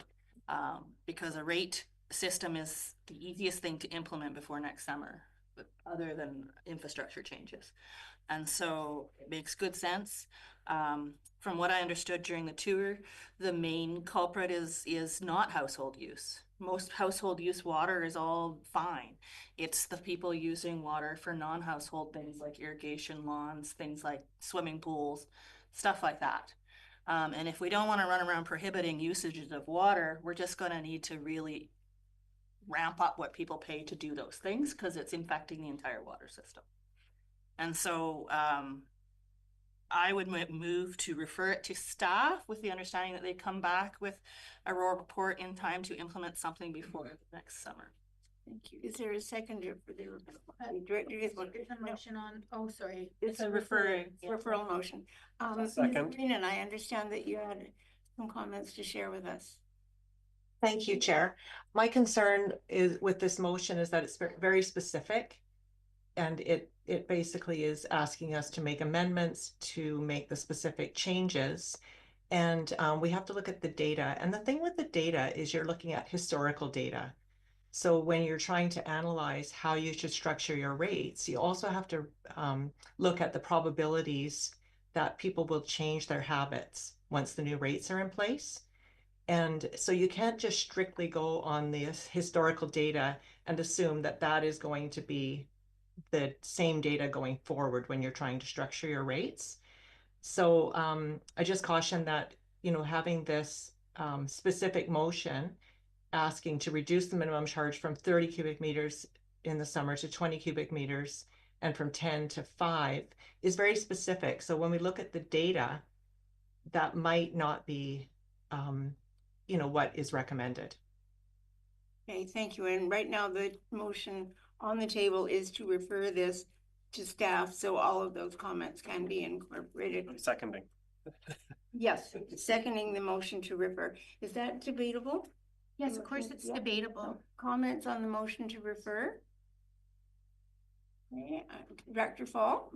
A question through the chair, is it, because I hear what Ms. Green is saying, and I want to make sure that what we're getting is along, you know, what I suggested, that we're actually going to get options, that, you know, not just looking at this one. I think we need to look at a broad perspective on here. So I have a question actually through the chair to our corporate officer, if I might. Is a motion to refer amendable? Can I add a clause, make a motion to amend it by adding a clause to this, or is that is the motion to refer just a clean Maybe thing? let's just ask what the best way to get what we want is. Yes, again, this is a specific direction. I don't know that once it's referred, once it's referred, you can add additional direction to that. So we would be right now amending the motion to refer. So it would say this motion goes, and then whatever the motion that the referral motion could say, and also look at XYZ. I do think that, you know, this already comes up, this is the answer to the solution. And so if it's specific like this, staff does not have direction to look at anything else. And you wouldn't. We would come back and it might lengthen the process. But also, I do think we have to consider what Ms. Greenan said and consider what the budget will be for this work. That's important to probably include. Okay, thank you. And I just sent to the corporate officer some words. So if this could be added to the motion, I would do so and make a motion to do so. If not, then I would prefer that we actually just send a broader motion, a more general motion that it is heading in that direction rather than, you know, a motion. If it's going to be binding on staff, that we can only include specifics of, you know, the numbers that are in this motion, that I have a hard time supporting. I support entirely the direction, though. Well, the motion to refer, in my mind, means a motion to refer this issue to staff. And all of the things in the motion would be considered, but they don't have to be taken as this is what we're going to do. And so with the report back, I would anticipate from staff would reflect what they feel is the best course of action regarding Myrtle Pond and water conservation. So when we refer to staff, we're referring it to their expertise. And that's what I would expect to get back, is advice. Have we lost Director Fall? Director Brander. No, the corporate officer's putting up the words I just sent to her. So if it was in order to add this, to make an amending motion to the referral to add these words, I would make that as a motion, which is to add the words, you know, and to refer it to staff and also request staff to bring forward options to incentivize water conservation in the Myrtle Pond water system, in particular when water restrictions are in place, including potential changes to water rates and regulations and public consultation. That would capture what we're talking about.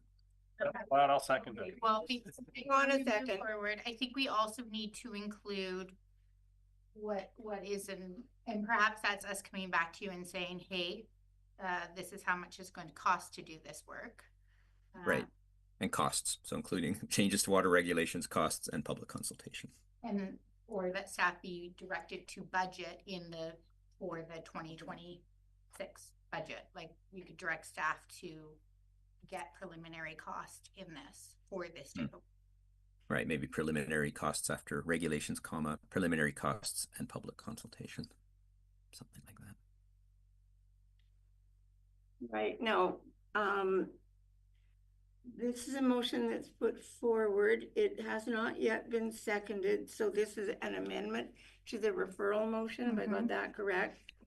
And it's to bring forward options to incentivize. So we'd be looking at options. So is there a seconder for this motion, Director Gisborne? Okay, speaking to the amended motion to refer. Okay, I saw Elliott first, then Gisborne. And am I seeing anybody on the screen? No, not yet. Okay.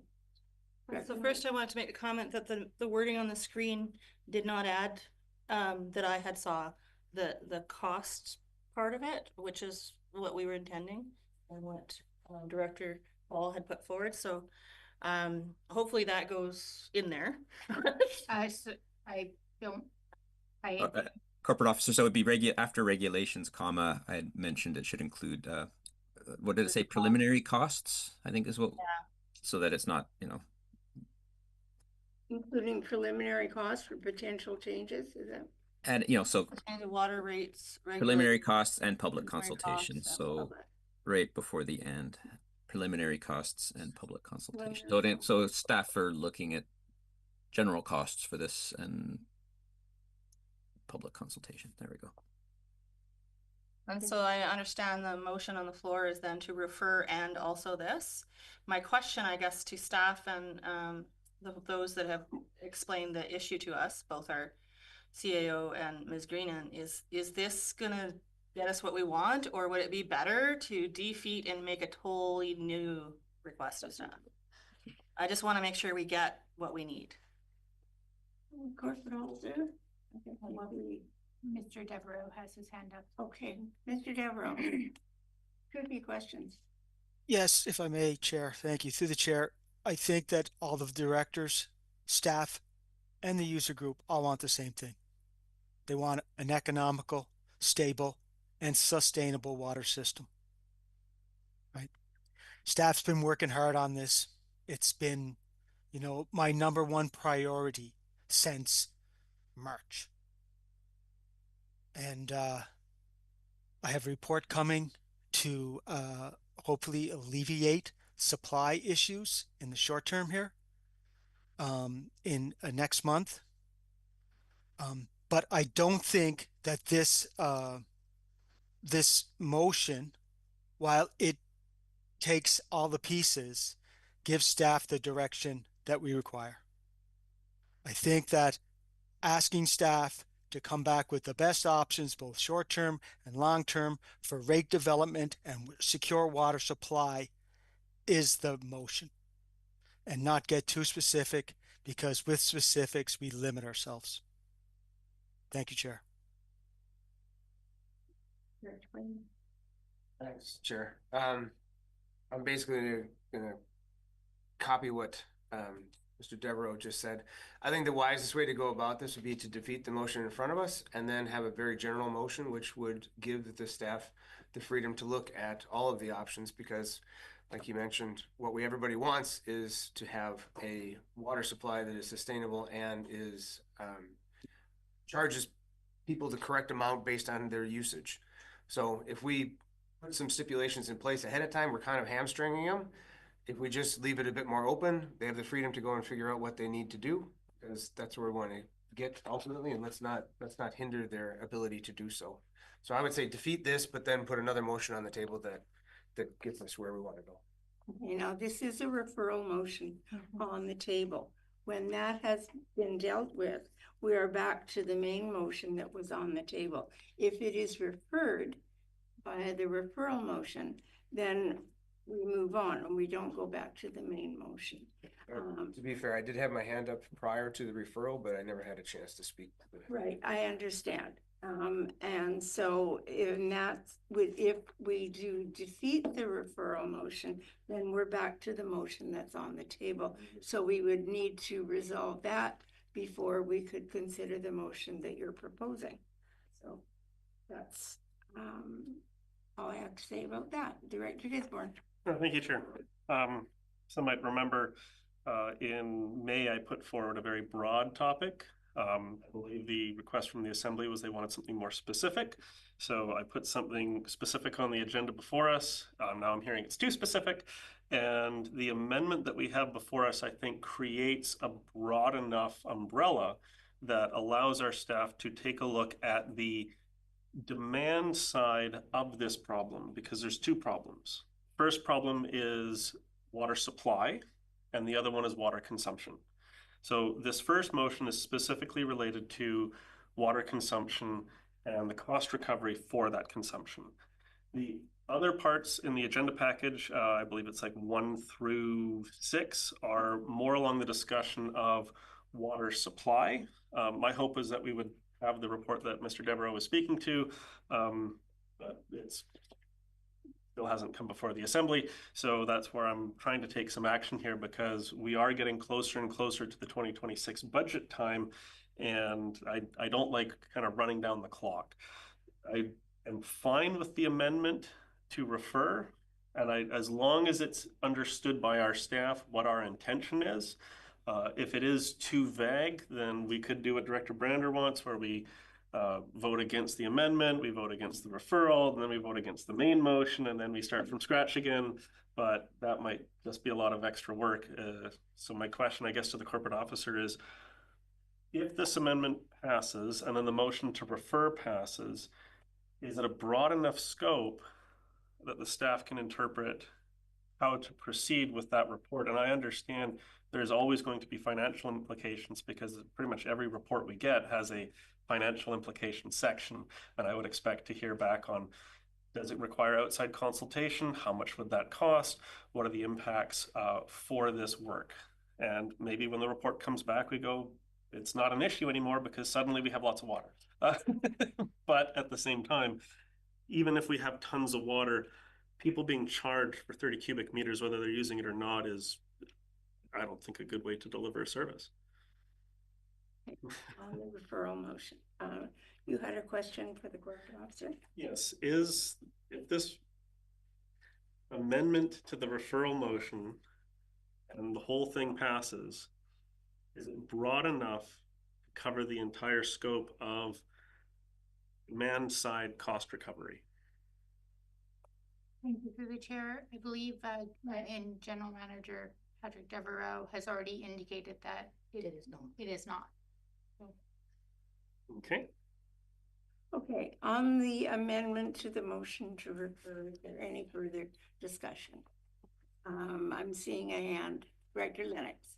Yeah, thanks, Chair. Quickly, I do think we should follow this path of, defeating the original motion, and I do support. I think our managers have told us, and our corporate officer, and all our staff understand the intent of where we are now in time, and we are taking action. So we're trying to understand this well and give that, not be pigeonholed by some of the parameters. I think we should respect that opinion about not handcuffing us into that, and they understand our intent now, and having it in that broad recommendation that was recommended. Thank you. Okay, so we are now on the motion to amend the motion to refer. Further discussion, Director. I think I support defeating all the motions in a row, and we're coming back with a motion that is clearly outlining what we want from staff that works for them, because I think that's the most efficient way. I'd hate for us to waste time on bringing back the wrong report. I think staff can help us word a really good motion, because they've been listening to what it is we're interested in, and then we can get the best motion on the floor. Okay, thank you. On the motion to amend the referral motion, all in favor? Any opposed? The motion is defeated. On the main motion to refer, any further discussion? Okay, let's vote. All in favor? Any opposed? That is defeated. Now we are back to number 1 under item 9.2 in the agenda. Is there any further discussion on this item? Seeing no hands, all in favor? 1. Oh, sorry, I'm backwards. Start again. This is 9.2, item number 1, as in our agenda package. All in favor? Any opposed? Does not pass.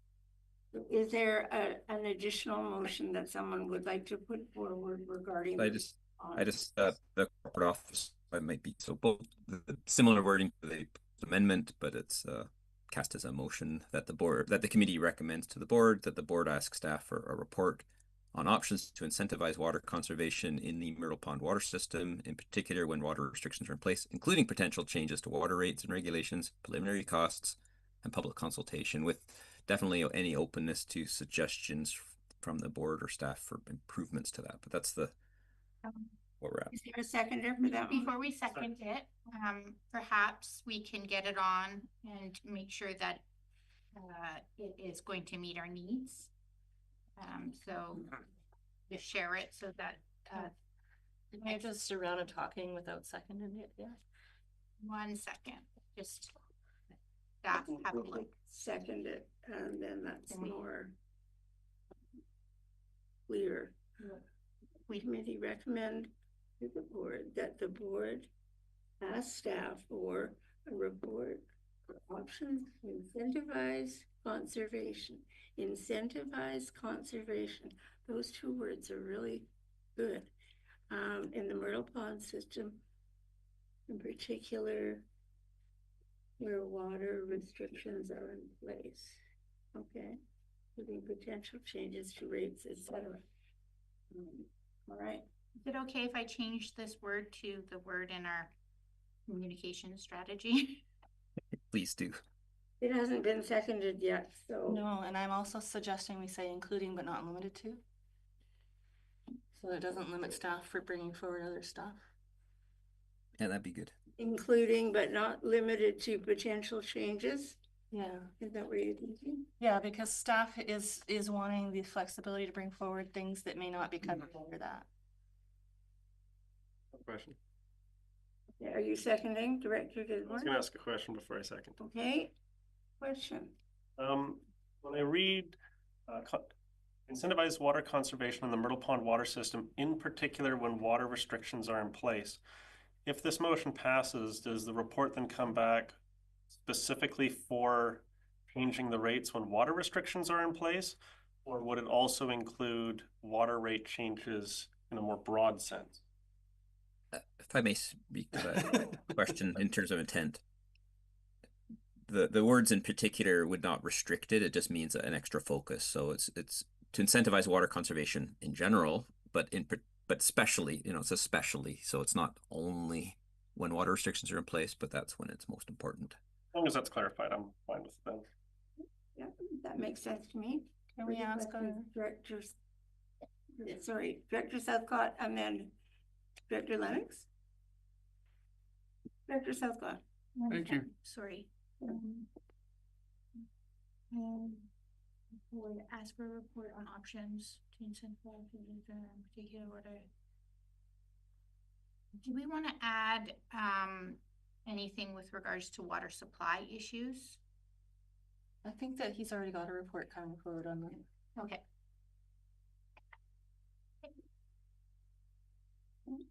For the Director Southcott. Wish I'd have written it down, but the question is this consistent with what Mr. Devereaux suggested as a useful recommendation? It may not be the same thing, why I'm asking.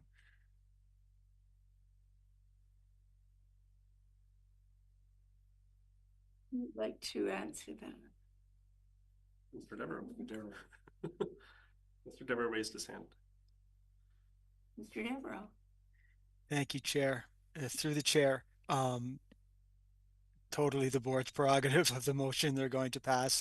What is in there does give staff some direction. Asking to seek out long-term water supply issues could be an appropriate extension. But as Director Elliott has just spoken, I do have a report coming to the Committee of the Whole in November on water supply currently.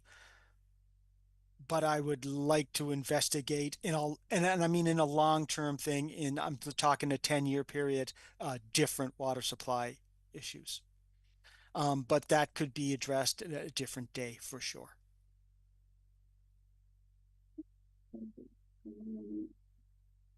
Director Southcott, did you ask a question? That was your question. Yep. All right. I'm looking around for further hands. Director Gisborne. Yeah, this is what reminds me of Elimina when he says, trying to insist on a motion before the assembly before you've discussed the problem is putting the cart before the horse. This is the challenge when you try and put a topic on the agenda and it's not clear enough. So then we need to insist on a specific motion, and the specific motion is then too specific because it's outlining the answer before we've actually had our discussion. So if this motion is what actually gets us down the road of adjusting the demand side of the water system, which goes beyond just the drinking water conservation plan, and also then ties that into the bylaw of cost recovery, because I've always been a fan of if you want more water, then you pay for it, or if you want more electricity, then you pay for it. That's one way to deal with the demand side of this challenging problem. The other motions deal specifically more with supply, and we'll get to those when we get there. So I'm fine with this as long as we can get the information back on how do we amend the bylaw to reduce the minimum cost charge. That's the identified problem. And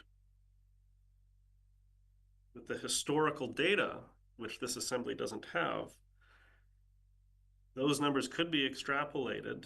However, taking into account what Manager of Financial Services, Ms. Greenan, said, if you do reduce the minimum charge and then you end up with less water consumption, you may not get as much cost recovery back, in which case you kind of going in a little bit blind in some areas. So using the historical data, you might then want to use a multiplier of, okay, we charge a little bit more, and then after a year or two, you then realize, oh, maybe we're actually charging too much.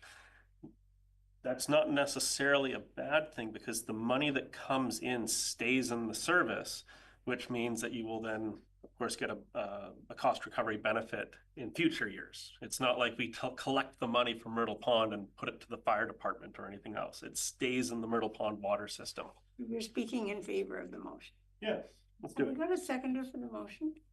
Okay, I'll second. Okay, Director Elliott is seconded. Is it further discussion? Seeing no hands, I'll call for the vote. All in favor? Any opposed? The motion is carried. We're on to 9, let's see. We're on to item 2. Avery Island Community. No, Fire sorry, Force. still Chair, 9-2. There's still more motions here. Oh, part 2. I'm sorry. All right, Director Gifford. Yeah. I do believe Mr. Devereaux brought up the issue of a short-term solution and a long-term solution for the Myrtle Pond water system. These 6 points are put on the agenda to have options for the long-term solution. The first one is, and the way this is framed is a brief one-page report. It's not asking, hey, let's ask staff to go into a deep dive on every single one. There might be something on, like, say, 1 or 2 where they say, hey, this might work, or it might come back and say, actually, that's not legal under the current framework of the provincial government. Were you moving this recommendation? Do we insist on having a motion before we discuss the problem? Necessarily, but if you're not making a recommendation, then state that what you're saying is discussion. The reason I included these on the agenda was I've been waiting for the report about the Myrtle Pond water system for some time. I've been aware of the problem in the Myrtle Pond water system for some time. We have report after report after study after study. Your point. Point is, what are we going to do about it? Are we going to get water from city for the $9 to $18 million? Are we going to get the water from Westlake? Are we going to ask one of the neighboring water systems like Stella Maris, or maybe even ask the Stevenson Road gravel pit and say, do you have water that can be provided to the system? Because here we are, months and months have been going by and they don't have water. And it's the responsibility of this assembly to address these issues. Thank you, Director Gisborne. I'm Director Elliott, then Director Brander. So I think this is the component that that Mr. Devereaux was talking about on the supply side, and we could probably, and he has indicated that the report is coming in November. So we could probably wrap this up with the very simple motion that he was asking for, which is, you know, a report with looking at the sustainable supply side of the Myrtle water system for both short and long term, or however it was he phrased it. And I think that that simple motion would, you know, enable him to bring forward his report and maybe add things if he needs to. And it talks about the supply stuff that are, and these options that Director Gisborne has in here could be used as input to that report as well, or ideas for Mr. Devereaux to consider if he thinks they're useful.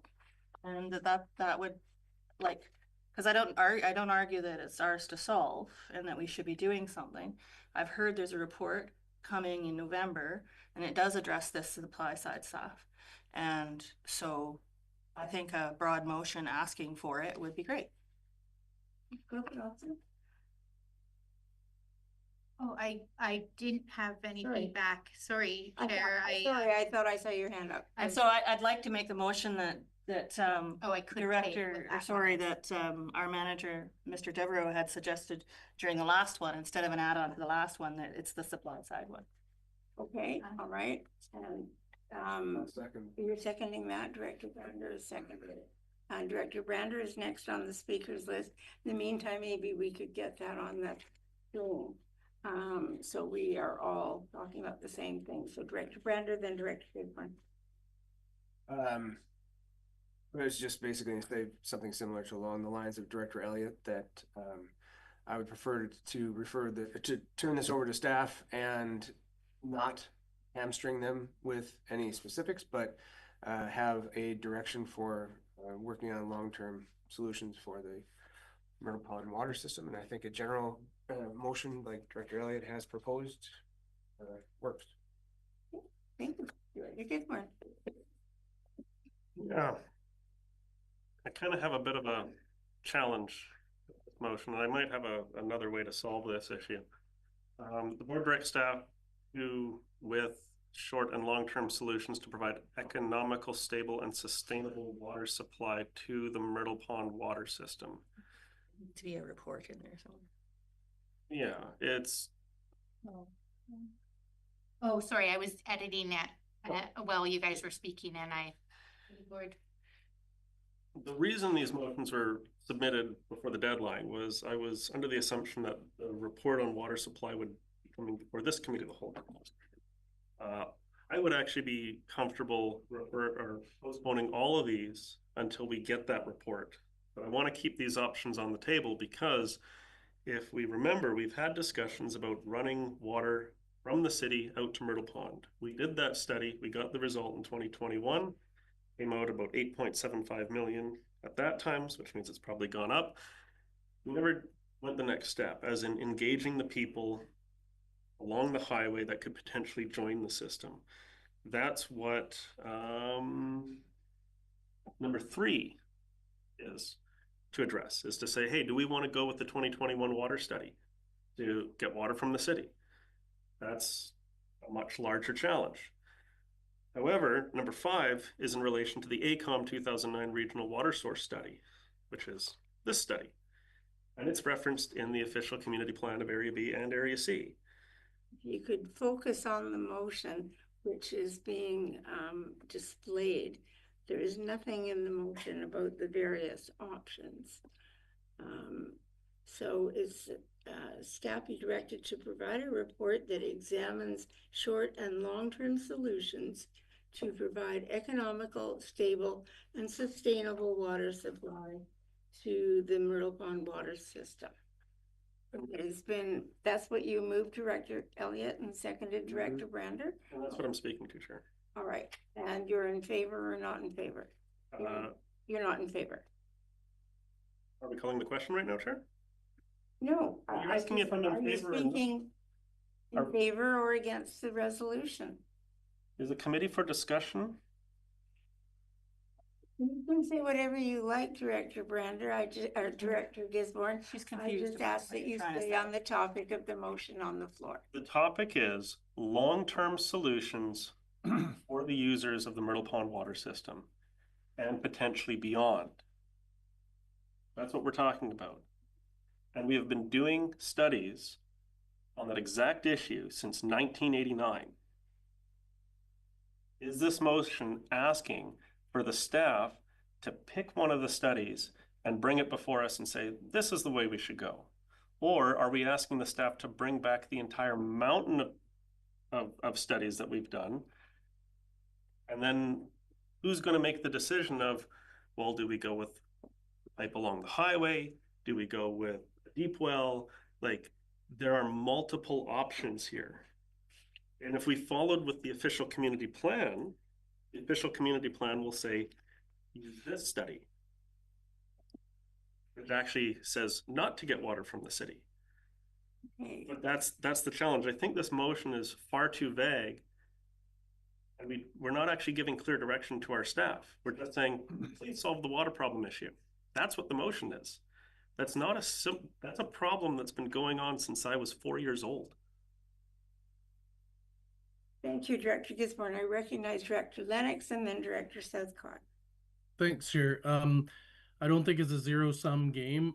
I think that what we saw on the screen there is legitimate in that broad sense of like tell us, you know, what all the options are in the supply side, but including the points that Director Gisborne has identified to us, because what I would say is I'm interested in each one of those as well in more detail and you know what that can bring to options for Myrtle Pond system. So I think it's like I said, it's not either or in my mind. I think as long as we can include these particularly, the director's indicated specific things that we just want to make sure are considered within that you know, report.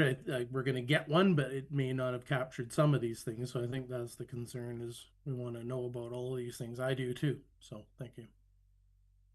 Thank you, Director Lennox. Director Southcott. Thank you, Chair. Again, I'm interested to know if the motion that we had on the screen is consistent with Mr. Devereaux's suggestion earlier on in the discussion of the previous motion. Because I'm extremely reluctant to direct staff in any way before we actually get the work that staff is doing already that's directly pertinent to the larger question, which, as Director Gisborne says, has been going on a long time. And so consequently, I don't expect any overnight solutions. And also, I don't feel it is appropriate to start digging into the details before we actually get to a point where what the work that staff is working on to present to us is presented to us. So we have something distinct to work from. And I am really confident that staff capacity, budget, and everything else is going to be included in Mr. Devereaux's report. So I'm getting back to the question: is this current motion, consistent with what Mr. Devereaux suggested? And if it's not, I don't support it. So that's a question through the chair to Mr. Devereaux. To Mr. Devereaux, yeah. So, Mr. Devereaux. Yes, through the chair. Yes, I think that the motion would get us started for sure, right? And remember, when I said that long-term and short-term. So we need to get water to the Myrtle Pond water system before next summer. That's the number one priority, right? We don't have enough water to get us through a summer. So we need to get there. The long-term stuff, we can take our time with, because if we solve the short-term over this summer, then we're not going to be relied on to have to make a quick decision on long-term. So there will be budget periods, there will be reports, there will be time for the board to give direction, and there will be reports that come back to the board recommending solutions. I think that this item takes that all into account and gives the board time and flexibility over the next 10 years. Thank you, Chair. Thank you so much. Thank you. That's your question. Okay, Director Gisborne. Yeah, this motion gives flexibility over the next 10 years because it's so vague. That's my issue with it. And we do have a report coming. As I said earlier, these 6 items I put on the agenda because I was assuming that report would be coming before us at this meeting, because of course there's the deadline and I don't get to see the agenda before it actually gets published on the deadline for submissions. I would be fine with postponing all of items 2 until we get that report that is coming. There is short-term and there is long-term. We have been discussing the long-term for a long, long time, and there's a whole pile of paperwork for it. Got several in front of me right now.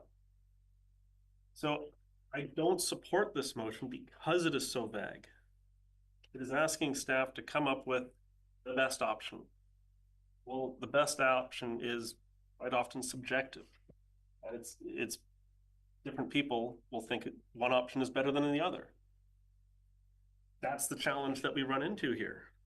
But I believe, as Director Southcott was saying, is we still don't have that other information, which is coming in November.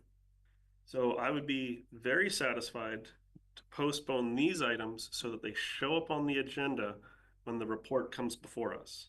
Because when we get that report, which talks about short-term solution, I think we should be really digging into the short-term solution, but at the same time being cognizant of the long-term solution and the long-term problems. And Director Gisborne, I would ask you to focus not on the list of items, but on the motion on the table, please. Can I see the motion? Because it's off the screen.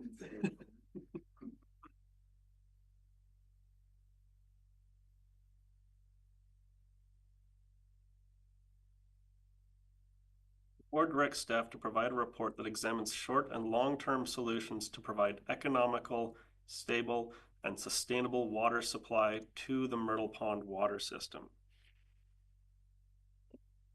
One of the challenges I have with this motion is the 2021 water study, which included providing water to the Myrtle Pond water system from the city, goes beyond just the Myrtle Pond water system.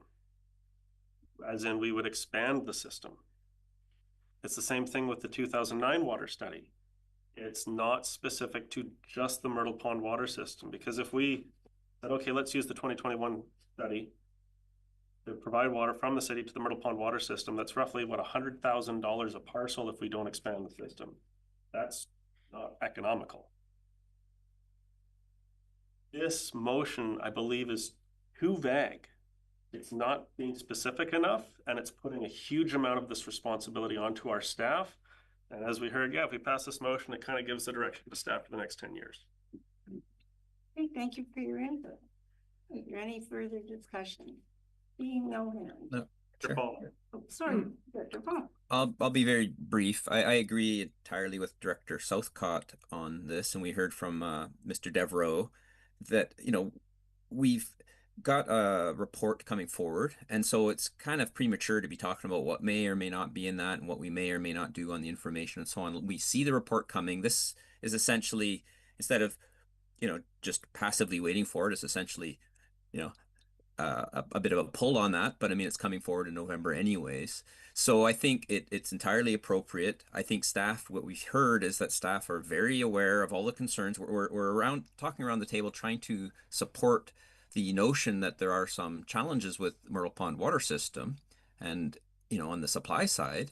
And we hear that there's a report. Staff are fully aware of that. Staff are on, you know, looking into options and so on. So we're going to see what those are, and then they will come back to us. We work in a system of services, so I think we need to stick with the Myrtle Pond water system, see what that can entail in terms of short and long-term solutions, and then go from there. And then if there needs to be something within the system or a new service or a revised service boundaries, those are all down the road.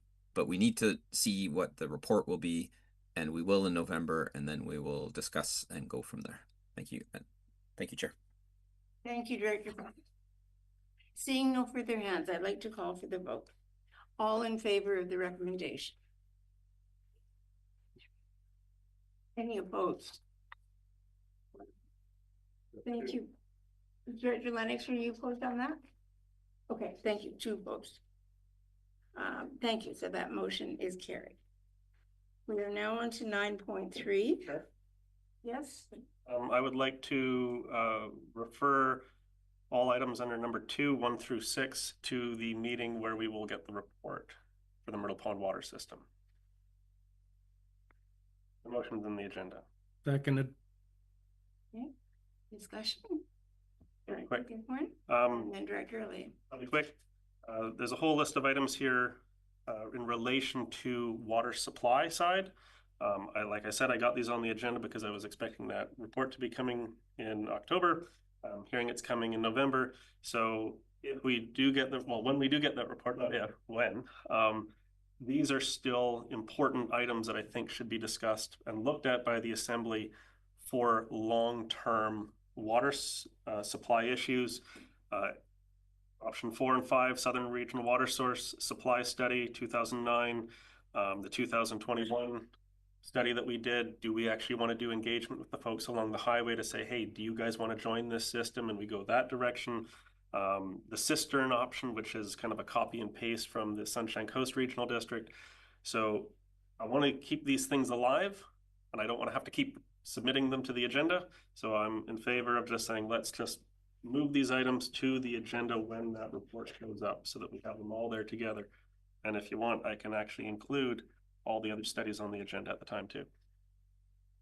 Okay, motion has been seconded. Is there further discussion? Seeing no hands, all in favor? Any opposed? One opposed. That is carried. Now we're on to 9.3, the Savory Island Community Fire Smart Program. Director Lennox. I'll move the recommendation. Thank you. The recommendation has been moved. Seconded.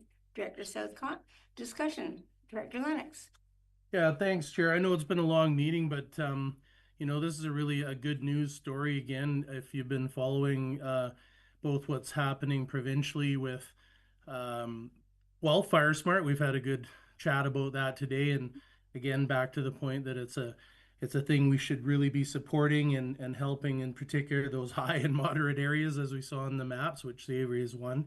So the first part of the recommendation there, pretty straightforward, that we want to do our best to support the program. That was one of the asks from the CIFDEC delegation that occurred before us.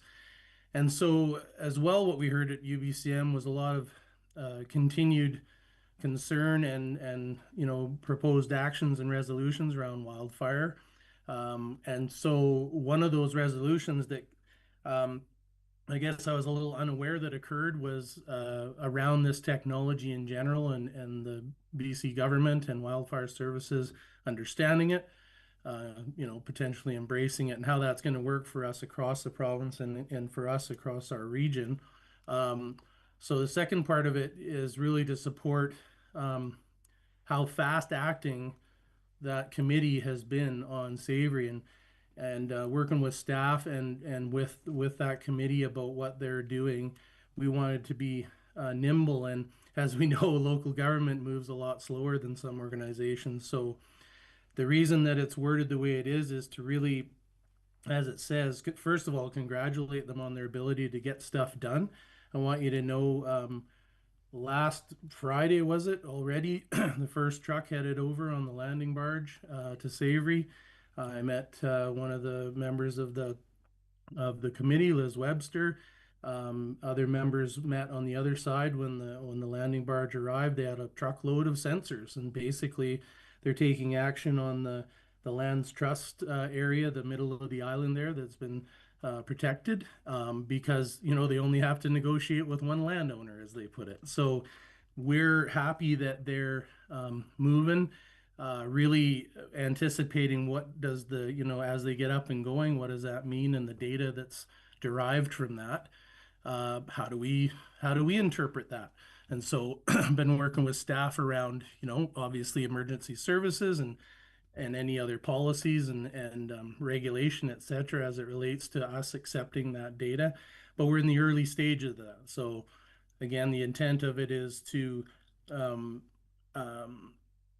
invite them to return to us again as things progress. And I think that's the best way to approach it right now with what we know now, because right away they're going to start to get a little bit more defined on what that data is and how it actually works in real world. So where they're also already starting to talk about where they're going to mount the remote camera end of things, because it's not just sensors, as you remember from the presentation, that are looking for the products of combustion in the air, but it's also remote cameras that look from a very long distance in some cases.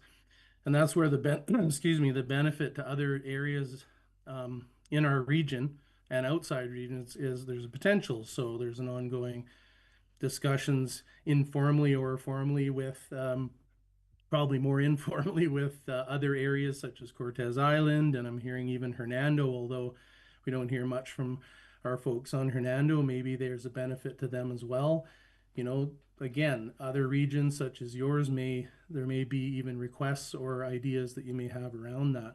So it's really, we're in the early stages. I wanted to speak to that. People are watching, and you know the committee's eager to help us define our motions and stuff. And I really had to tell them, like, we don't own the project, you do right now, but it's exciting because we can support it with both FireSmart and as they come before us, potential motions that'll help to define it. So away they go, and it's pretty cool. So I don't know if there's any other, questions that I can answer from my perspective. I'm in full support of this, of course. Thank you, Director Lennox. Director Gisborne? Yeah, question, have they determined the sites for these long-range cameras yet, or are they still kind of trying to find good locations? I believe they've determined the site, but Director Lennox, do you know? Actually, I think there's, they're probably exploring those options. It's happening in real time. I'll be quite honest, I've been asked if my place would be appropriate. I live at the top of one of the hills in Lund that looks at Savory. I see half of the island. So quite logically, they're going to start asking people that want to, help take action. And I mean, of course, I want to understand those parameters too and ask my wife. So to be quite honest, we're in the early stages, and of course, the community's moving. So again, we've talked a lot about how the other elements of wildfire and our plans and all that come together. So that's where we're at with this group. Yeah, just as a quick follow-up, recently did a hike up Hamel Hill, and there's a station up there for the airport. And when you're up there, you can kind of see Savory, Texada, like the whole area. And because I believe it's associated with the airport, maybe I'm not sure if that's a City of Powell River asset, but maybe there's an option there. Because you get this kind of whole panoramic for areas A, B, C, and D. Just throwing that out there, I had a thought while I was up there recently. Thanks. And of course, just, open, we got to be open with people. We're working with our staff to understand anything the QRD is involved with. We have to understand the legal implications, privacy, and boy, I'll bet the list is quite longer than I even know. So, but the part of it that we are involved with now is advocating, supporting, and seeing exactly really when a fire is indicated, and that message, where does it go? Who receives it? How do we, let's understand that first. So that's where we are. Okay, thank you. Any further discussion on this motion?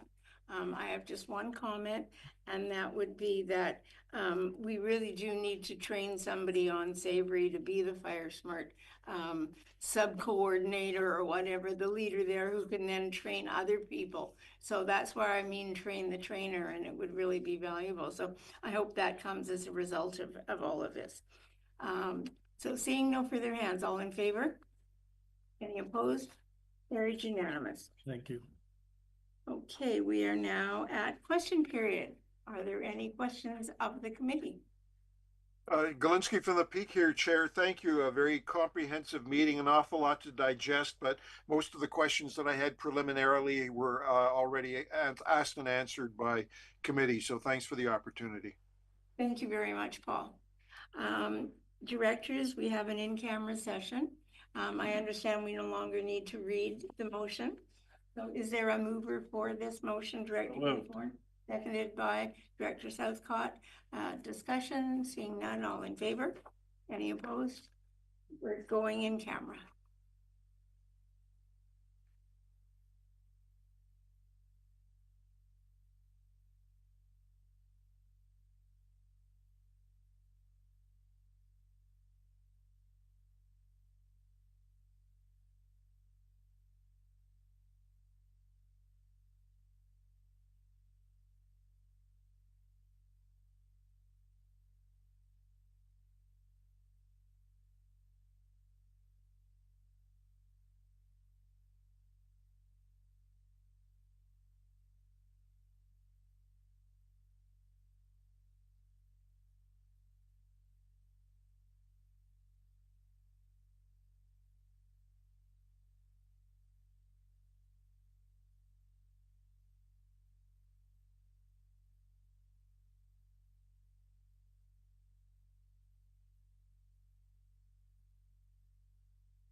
Recording in progress. Welcome back to Committee of the Whole. We have no rising report, so our meeting is adjourned. Thank you for joining us.